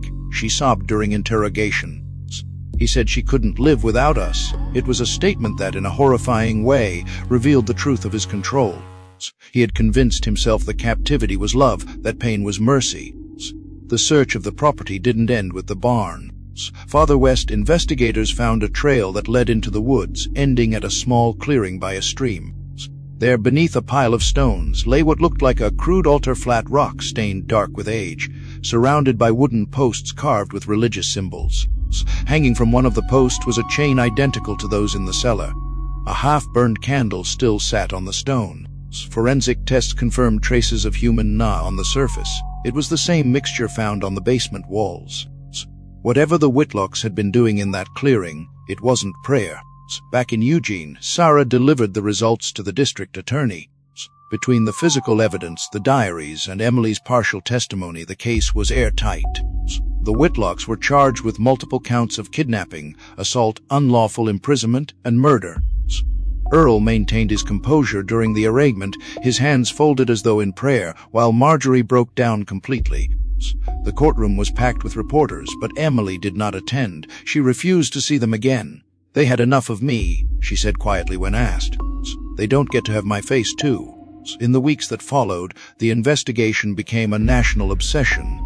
Documentaries, podcasts, and talk shows dissected every detail of the renewal case. But beneath the noise, the people who had actually been there, the investigators, the doctors, and above all Emily, were left with a quieter truth. Evil had lived in the woods for years, hidden behind a facade of piety and isolation, and no one had looked close enough to see it. Sarah Winslow returned to the property one last time before it was sealed for good. The house was slated for demolition, the cellar filled with concrete. She stood by the barn as evening fell, the trees whispering in the wind. For a moment she thought she heard something, a faint metallic sound, like chains shifting. It was only the wind, she told herself. But as she turned to leave, she glanced back and saw a flash of movement, a small bird, dark and wild, slipping into the trees through a broken window. For some reason she smiled. Maybe, just maybe, the woods were trying to breathe again. That night, miles away, Emily Parker dreamed of the same forest. But this time, when she heard the sound of chains, she didn't flinch. She stood still, listening until the noise faded into nothing. And when she opened her eyes, the morning light filled her room like the first real dawn she'd seen in years. When investigators finally turned their attention to the mountain of written material recovered from the Whitlock property, what they found reframed everything they thought they knew about the couple and about the years Emily had been missing. The notebooks filled with scripture and commands were disturbing enough, but deeper within the stacks. Analysts discovered a set of journals written almost entirely in Marjorie's hand. The handwriting was smaller, more delicate, often smudged by tears. These were not sermons or instructions, they were confessions. The first entries dated back nearly 15 years, long before Emily Parker ever set foot on that trail in Oregon. Marjorie wrote about meeting Earl at a revival meeting in Salem, how he'd been magnetic in his convictions. A man who spoke as though God himself had chosen him to cleanse the world. He told her the world was broken, that the modern age had poisoned women with pride and independence. To him, salvation required returning to a divine order where men ruled and women obeyed. Marjorie had believed him. At first, she'd felt chosen too. The early pages of her journal read like a love letter to faith, full of hope and purpose. But slowly, the tone shifted. Over the years, Earl's preaching turned darker. He stopped attending church, declaring that all organized religion had been corrupted by false shepherds. He spoke of a new covenant, one that required action, not just belief. He began building the cellar.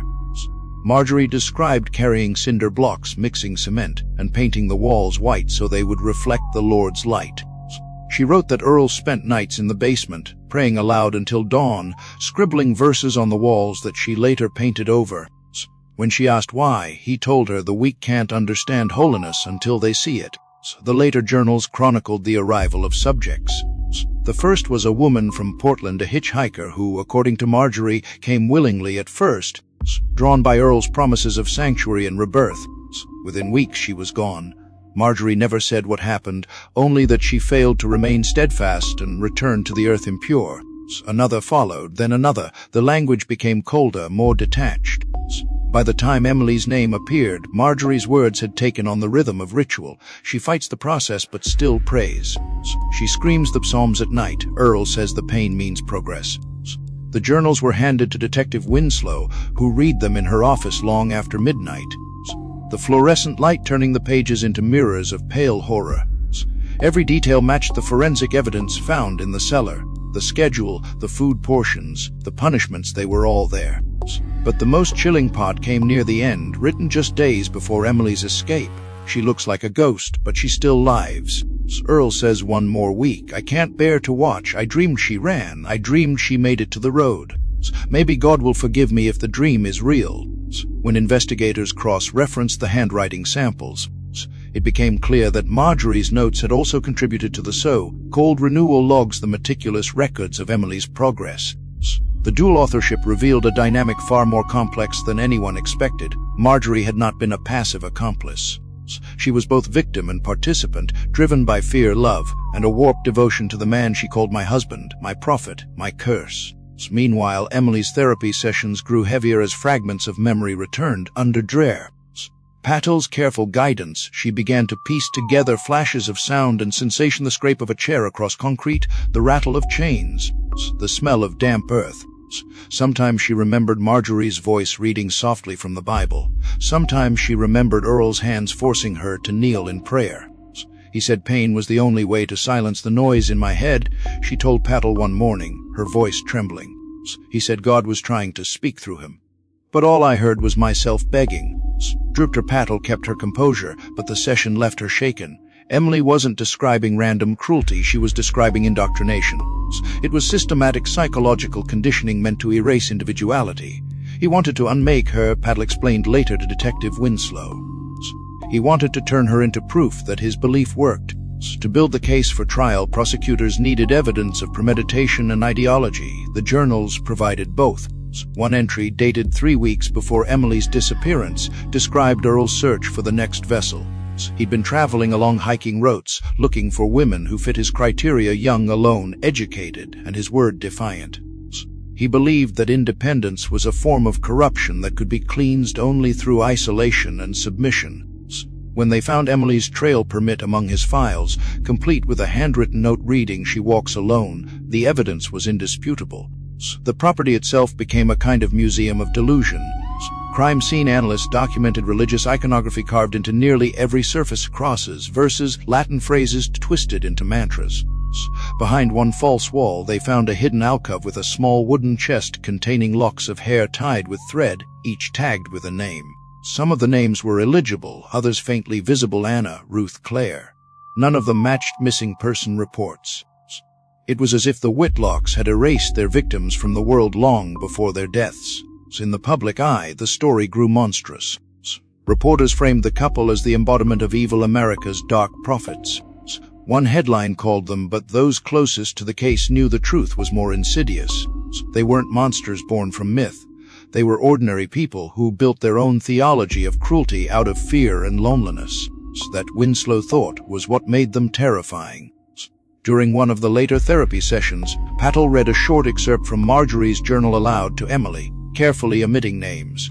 She dreams of the world outside. I used to dream of it, too. She wanted to see how Emily would react. For a long time, Emily said nothing.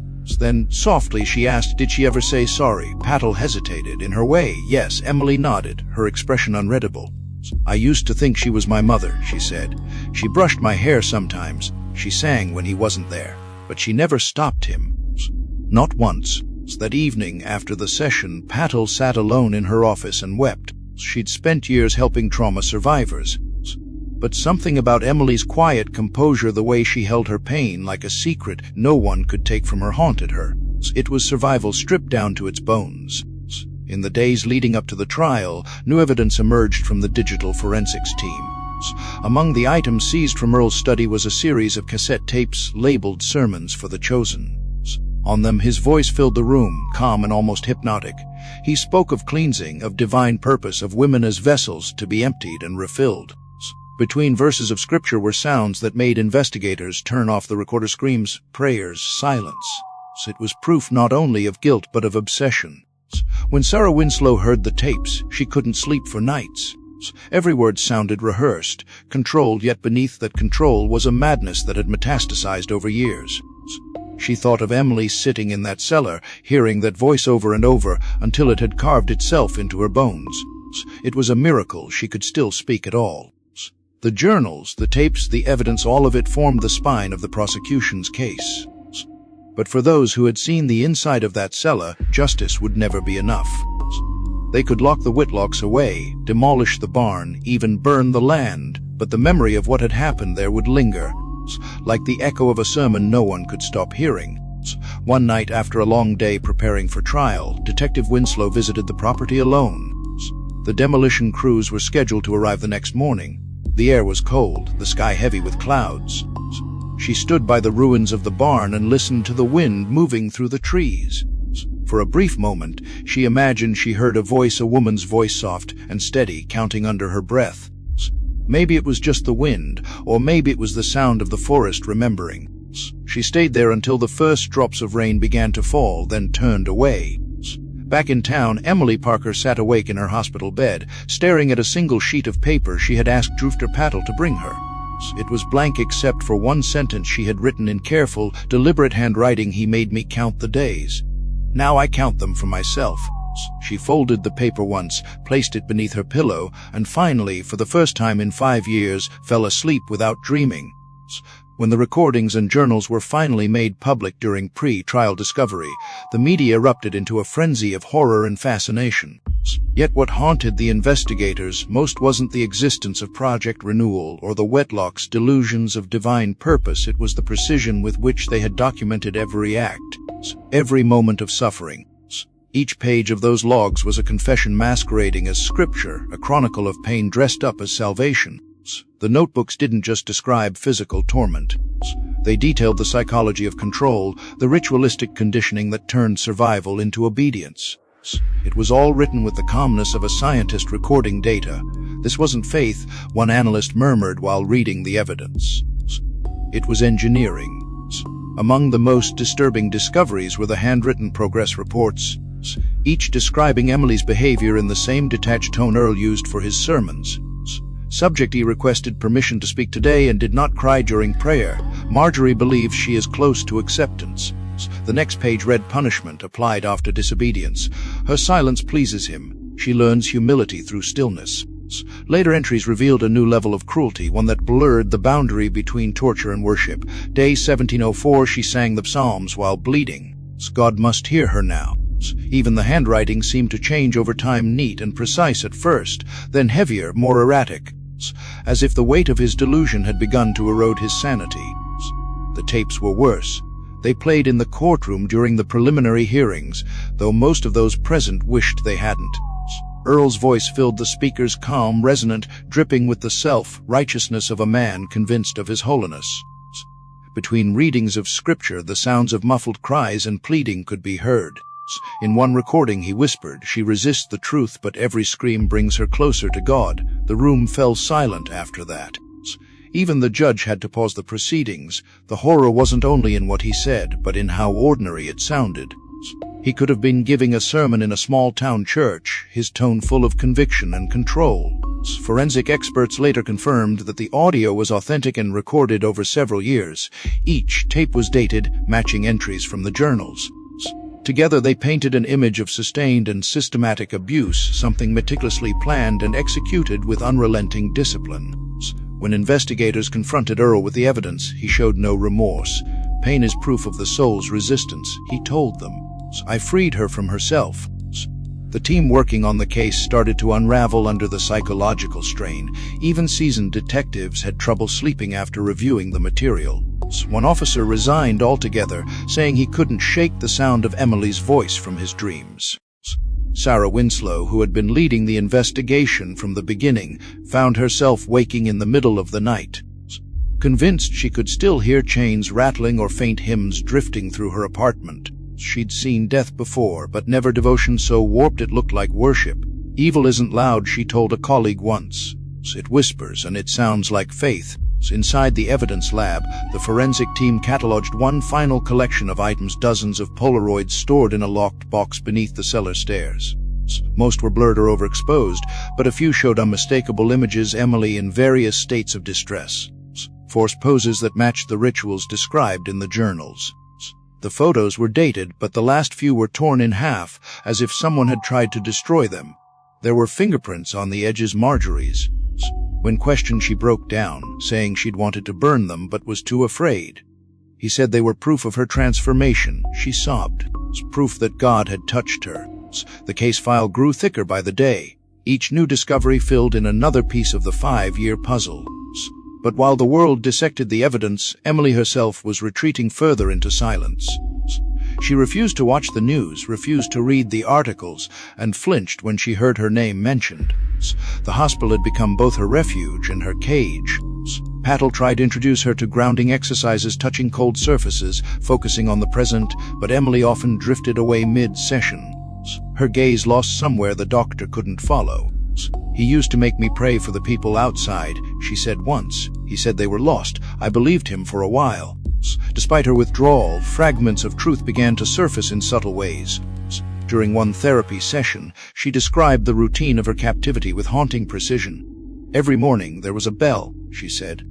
"Not loud, just enough to wake me. I had to kneel until he came down. If I looked up before he spoke, I didn't eat." He said the world outside was full of devils who'd forgotten how to be silent. He said if I listened long enough, I'd hear God instead. She stopped there, her voice fading. "But I never did. I only heard him." Patel asked her gently what had kept her alive through all those years. Emily looked up for the first time in the session. "Counting," she said. "If I could count, I knew I was still real. Every mark was a breath. Every breath was one more he didn't take from me." The doctor nodded, her eyes burning. In her notes, she later wrote a patient's survival anchored in self-created system of time measurement. Counting served as a defiance mechanism, an assertion of control within captivity. Outside the hospital, the town of Maple Creek was coming apart under the weight of its own guilt. Reporters swarmed the area, interviewing anyone who had ever spoken to the Whitlocks. Neighbors who once smiled at them now swore they'd always known something was wrong. But the deeper investigators dug, the clearer it became that everyone had looked the other way. Deliveries of bulk food and cleaning chemicals, late-night construction noises. The faint smell of bleach drifting through the woods, each had been explained away as rural eccentricity. The silence of the community had been as effective a cage as the one built beneath the barn. In the courtroom, the atmosphere grew heavier by the day. The trial was scheduled for early spring, and both defendants were held without bail. Earl continued to preach from his cell, filling legal pads with new revelations that the gods confiscated daily. Marjorie rarely spoke except to cry. Her attorney pleaded diminished capacity, citing years of psychological domination. The prosecution intended to seek life sentences without parole. But none of that mattered to Emily. When Patel told her about the trial, she simply said, "He'll never believe it's over." One evening, weeks before the hearing, Detective Winslow visited the hospital. She hadn't seen Emily since the night of her rescue. The woman she found now was fragile but steady, her eyes clearer than before. Sarah sat beside her and hesitated. "We were closing in on the end," she said. "It'll all be in the open soon." Emily didn't respond right away. "The open isn't safe," she said finally. "Light shows everything, even what you don't want to see." Sarah nodded, unsure what to say. Before she left, Emily added, "When they talk about him in court, don't let them call it faith." "Faith didn't do that, he did." That single sentence stayed with Sarah. It cut through every sermon, every twisted justification written in those notebooks. It was the truth at the core of all the evidence, and no divine plan. No holy purpose, just a man who had built his own God out of fear and violence. When the trial began, Sarah repeated Emily's words in her mind as she took the stand. She refused to let the courtroom turn tragedy into myth. Outside, as reporters shouted questions and cameras flashed, the mountains of Oregon loomed in the distance, quiet, immovable. The same landscape that had hidden both beauty and horror. Somewhere within that silence, Emily's story had begun, and somewhere within it, it would have to end. But the truth was clear now. The mountains had never taken her. People had. And it wasn't the wilderness she'd escaped from. It was humanity twisted into something unrecognizable. Something that preyed while it hurt you. The courthouse in Salem was packed from wall to wall on the morning the trial of Earl and Marjorie Whitlock began. Reporters filled the back rows, their cameras flashing in bursts of artificial light that cut through the heavy air. Locals who had once lived in quiet ignorance now sat to shoulder with strangers, drawn by a fascination they couldn't name. Outside, the courthouse steps were crowded with onlookers holding signs, some demanding justice, others invoking God's judgment. For the people of Oregon, the renewal case had become more than a story about two criminals. It was a reckoning with the illusion that evil was something distant, something that happened somewhere else. Earl Whitlock was led into the courtroom first.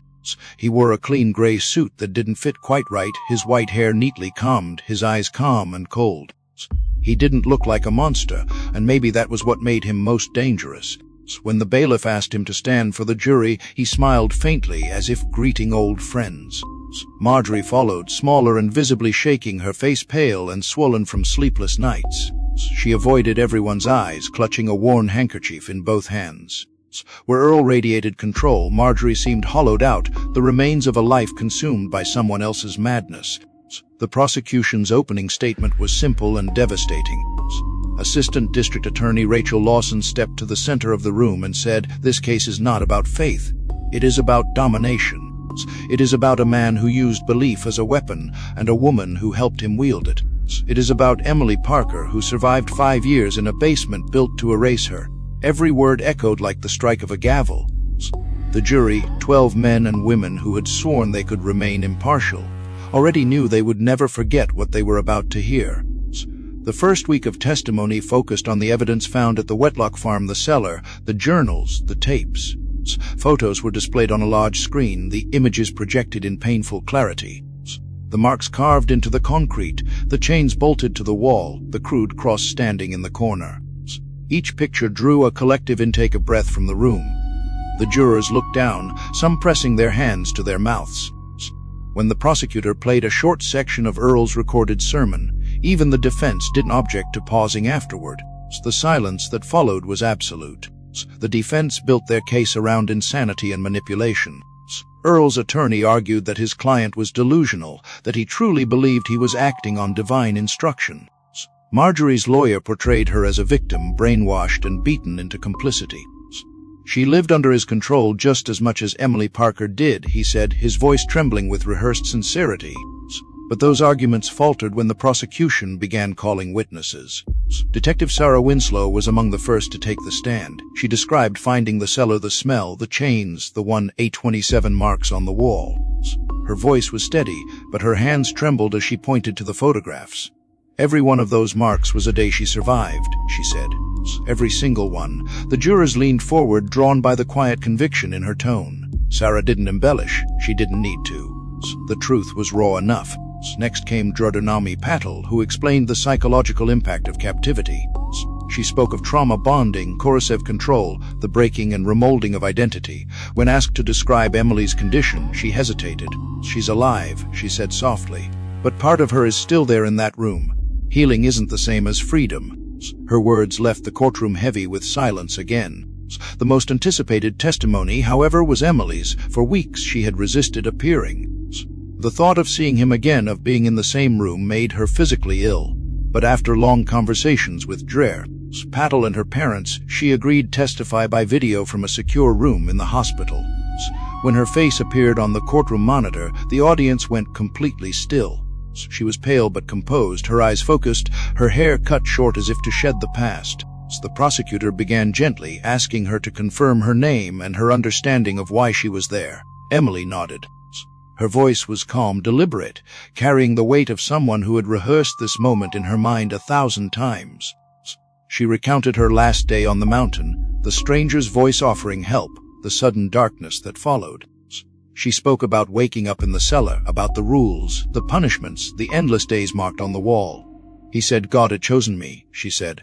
He said I was meant to learn silence. When the prosecutor asked what she remembered most, she paused. The sound, she said finally.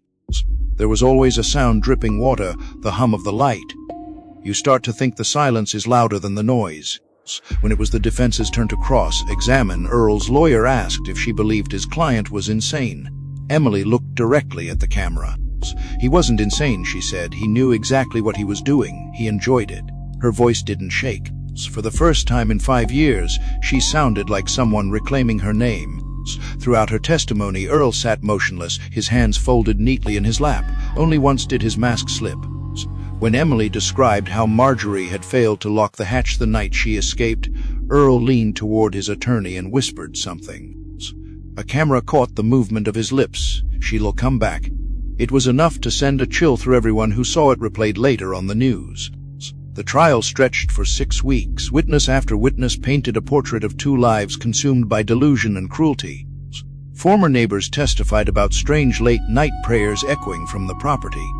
A delivery driver recalled the heavy padlock on the barn and Earl's refusal to let anyone come close.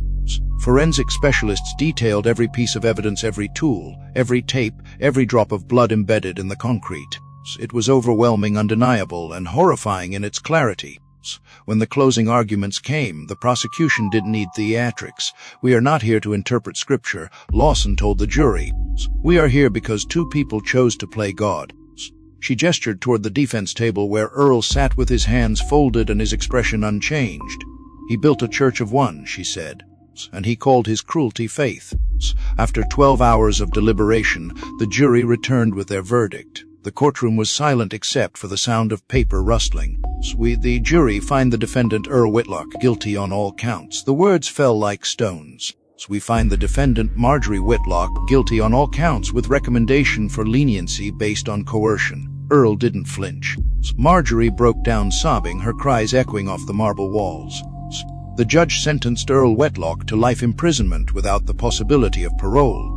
Marjorie received 35 years, the maximum allowed under her plea agreement. As the gavel struck, the crowd exhaled. Reporters flooded the steps outside, shouting questions that dissolved into the cold air.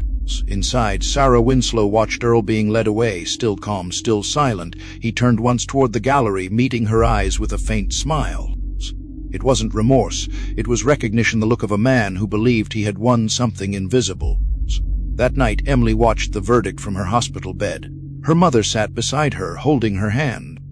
On the television, the anchor's voice sounded far away, echoing through static. When they announced the life sentence, Margaret wept quietly, but Emily didn't react.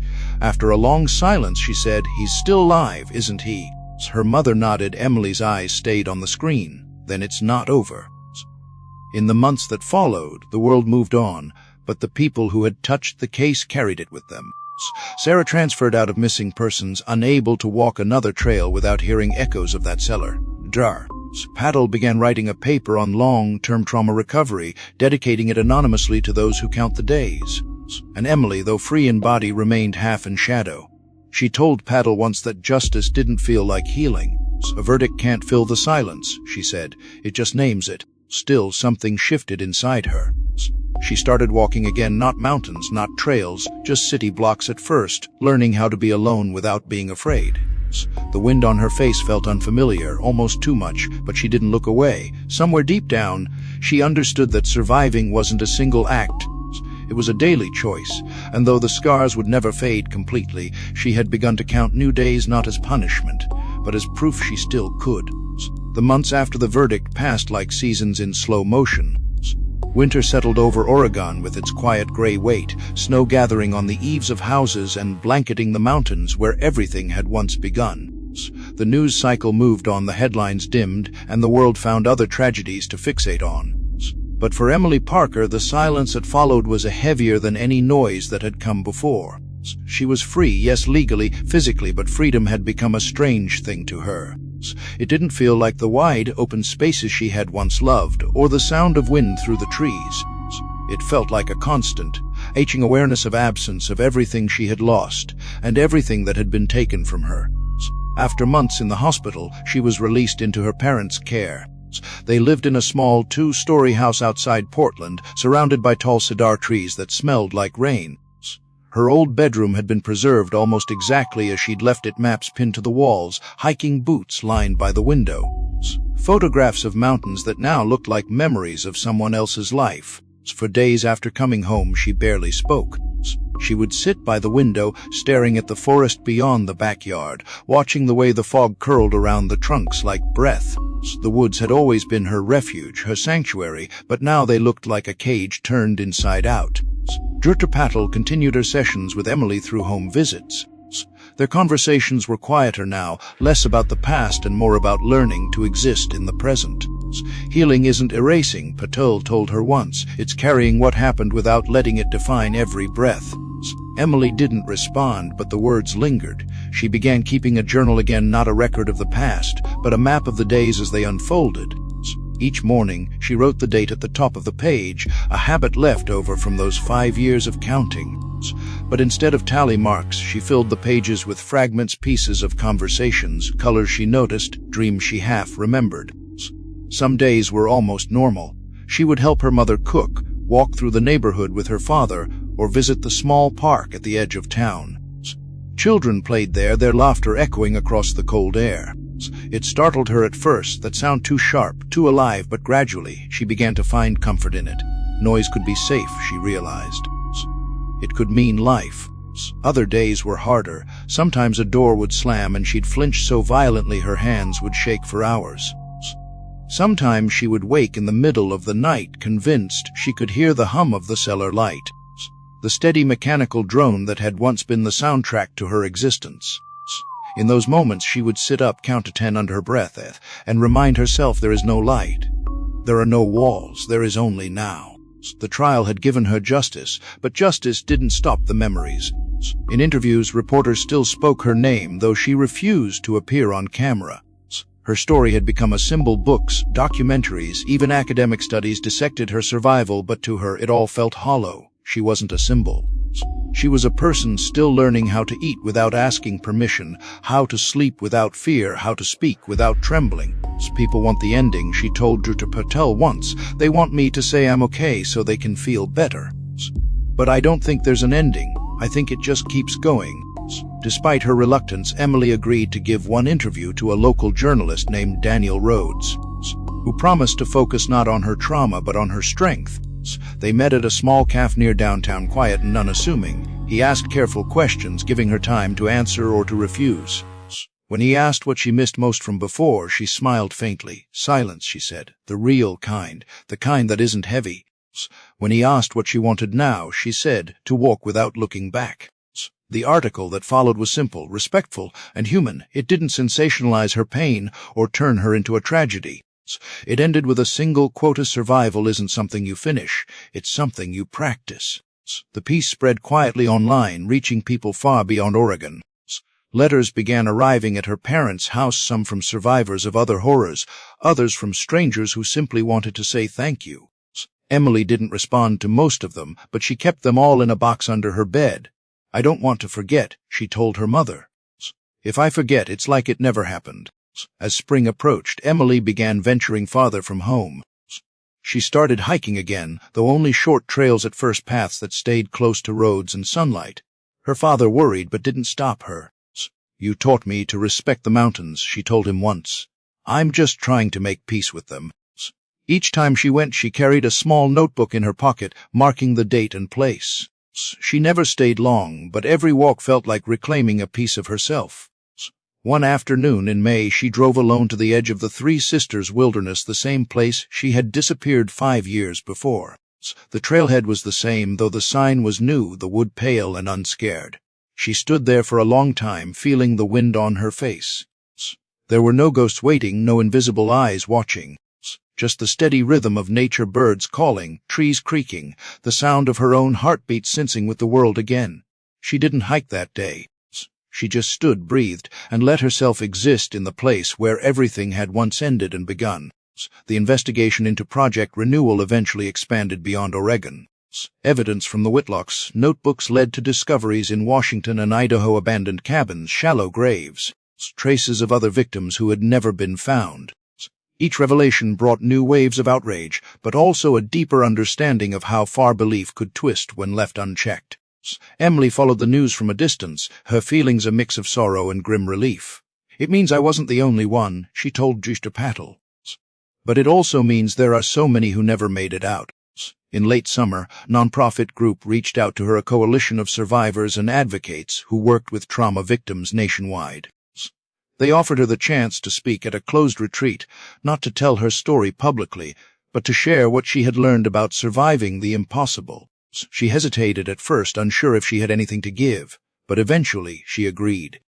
When the day came, she stood before a small group of people who, like her, had endured darkness most would never comprehend. She spoke softly but clearly. They taught me to fear my own voice, she said, so now I use it, even when it shakes. That night, after the gathering, she stepped outside to where the air smelled of pine and rain. The sky was a deep blue-black, stars faint above the treetops. For a long time, she just stood there, listening to the rustle of leaves, to her own breathing, to the silence that was no longer her enemy. She thought of the cellar, of the days she had counted, and then of the days she had lived since. They weren't separate anymore. They were both part of the same truth. Months later, Dr. Patel received a postcard from her. There was no message, only a photograph of a mountain at sunrise. On the back, in Emily's handwriting, were 5 words: I stopped counting the days. No one knew where she'd gone next, perhaps back to the wilderness, perhaps somewhere quieter. But those who had met her carried her story like a talisman, a reminder that survival isn't about forgetting. It's about remembering and walking forward anyway. And somewhere, in the vast stillness of the Oregon wilderness, the wind carried her name through the trees not as a cry for help, but as a whisper of endurance. The story of Emily Parker isn't simply a tale of horror or survival, it's a mirror held up to the human condition, reflecting how fragile and how fierce we can be when everything familiar is stripped away. It begins with innocence and adventure, a young woman walking into the wilderness she loves, and ends with her standing in that same wilderness. No longer the same person, but still standing nonetheless. What this story teaches us, beneath all its terror and mystery, is that survival is not about the body alone. It's about the mind's refusal to surrender its final truth, that even in the darkest confinement, the smallest act of defiance, counting days, whispering your own name, refusing to forget, can be a form of freedom. At its core, Emily's story is about control and its opposite. It asks how far belief can be twisted when used to dominate rather than uplift, how faith, something meant to bring comfort, can be corrupted into a weapon. The Whitlock's cruelty wasn't born of chaos, it was born of conviction. That's what makes it so haunting. Evil rarely arrives screaming. It often arrives quoting scripture disguised as devotion, convinced it's doing good. The story warns us that blind faith, any belief followed without question, can become a cage just as real as the cellar where Emily was kept. It reminds us that goodness requires doubt, compassion, and humility. Without those, righteousness curdles into tyranny. The lesson isn't simply to fear monsters, it's to recognize how easily ordinary people can become them when they stop questioning what they believe. But there's another lesson, quieter and harder to define, that healing isn't the same as being fixed. Emily's freedom didn't begin when she escaped the cellar or when the court sentenced her captors. It began in the slow, painful realization that she could exist outside of what had been done to her. Trauma doesn't vanish with justice, it lingers in the corners of ordinary days, in sounds, smells, silences. Yet through it all, she learned to live again, to rebuild a life from fragments. The story teaches that recovery isn't a straight path or a sudden revelation. It's a series of small, stubborn choices, the choice to breathe when you want to disappear, to step outside when fear tells you not to write down the days even when you don't believe they matter. Survival isn't a single victory, it's the accumulation of 1,000 moments when you decide not to give up. There's also something deeply human in how the story forces us to look at complicity, the way silence can be as dangerous as cruelty. The Whitlocks lived for decades among neighbors who noticed strange things but never intervened. People looked away because it was easier, because confronting evil means admitting it exists close to home. The lesson there is uncomfortable evil survives on silence. Every time we tell ourselves it's not my business or someone else will act, we feed it. Emily's story reminds us that the monsters in our world rarely hide in the dark, they live in plain sight, protected by our unwillingness to see them. The moral is not just about survival but about responsibility, that awareness is a form of courage and looking away is its betrayal. Yet despite the brutality at its center, this story is not only about darkness, it's about the resilience of light. Emily's life after her escape is quiet, uncertain, and raw, but it's also proof that something unbreakable exists within us. Her strength isn't loud or cinematic. It's subtle, the kind that reveals itself in her ability to walk again, to speak again, to reclaim small joys, a walk through the park, the sound of rain, the first time she sleeps without fear. The lesson is that healing doesn't mean forgetting the darkness, it means learning to live beside it without letting it define you. The human spirit can bend without shattering, and even when it breaks, it can reshape itself into something stronger, something new. There's a final, deeper message threaded through her journey, a truth about identity and meaning. In captivity, Emily was reduced to a subject, stripped of her name, her voice, her sense of time. Her captor sought to unmake her, to erase her humanity piece by piece. But what he failed to understand is that identity isn't something others can destroy. It's something we rebuild over and over through choice. When Emily begins counting the days for herself, when she decides to speak at the retreat, when she writes, "I stopped counting the days," each act is a declaration I exist on my own terms. That's the story's most profound lesson, that reclaiming your voice is the truest form of survival. To speak, to write, to remember, those are the ways we rebuild our humanity after it's been torn apart. The story also forces us to look inward, to confront the question of what we would do in the face of someone else's suffering. Would we notice the signs? Would we listen? It's easy to imagine ourselves as heroes, but real courage often comes quietly, through empathy, through action when no one is watching. Emily's story doesn't glorify survival, it dignifies it. It shows that strength can exist in silence, that hope can grow in places where it should have died.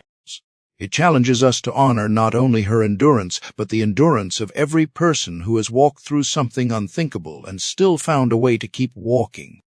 Ultimately, the story of Emily Parker isn't about what was done to her. It's about what she chose to do after. It's about refusing to let horror become the whole story.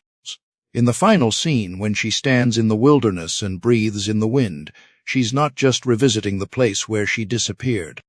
She's reclaiming it. She's proving that the same landscape that once held her pain can also hold her peace. The moral is both simple and vast. Life will wound you, sometimes beyond what you think you can bear, but the act of living anyway, of waking up, of stepping outside, of believing in something as small as the morning light, is a victory no one can take from you. If there's one truth that binds all of it, it's this: survival isn't about defeating darkness. It's about learning to carry it and still choose the light.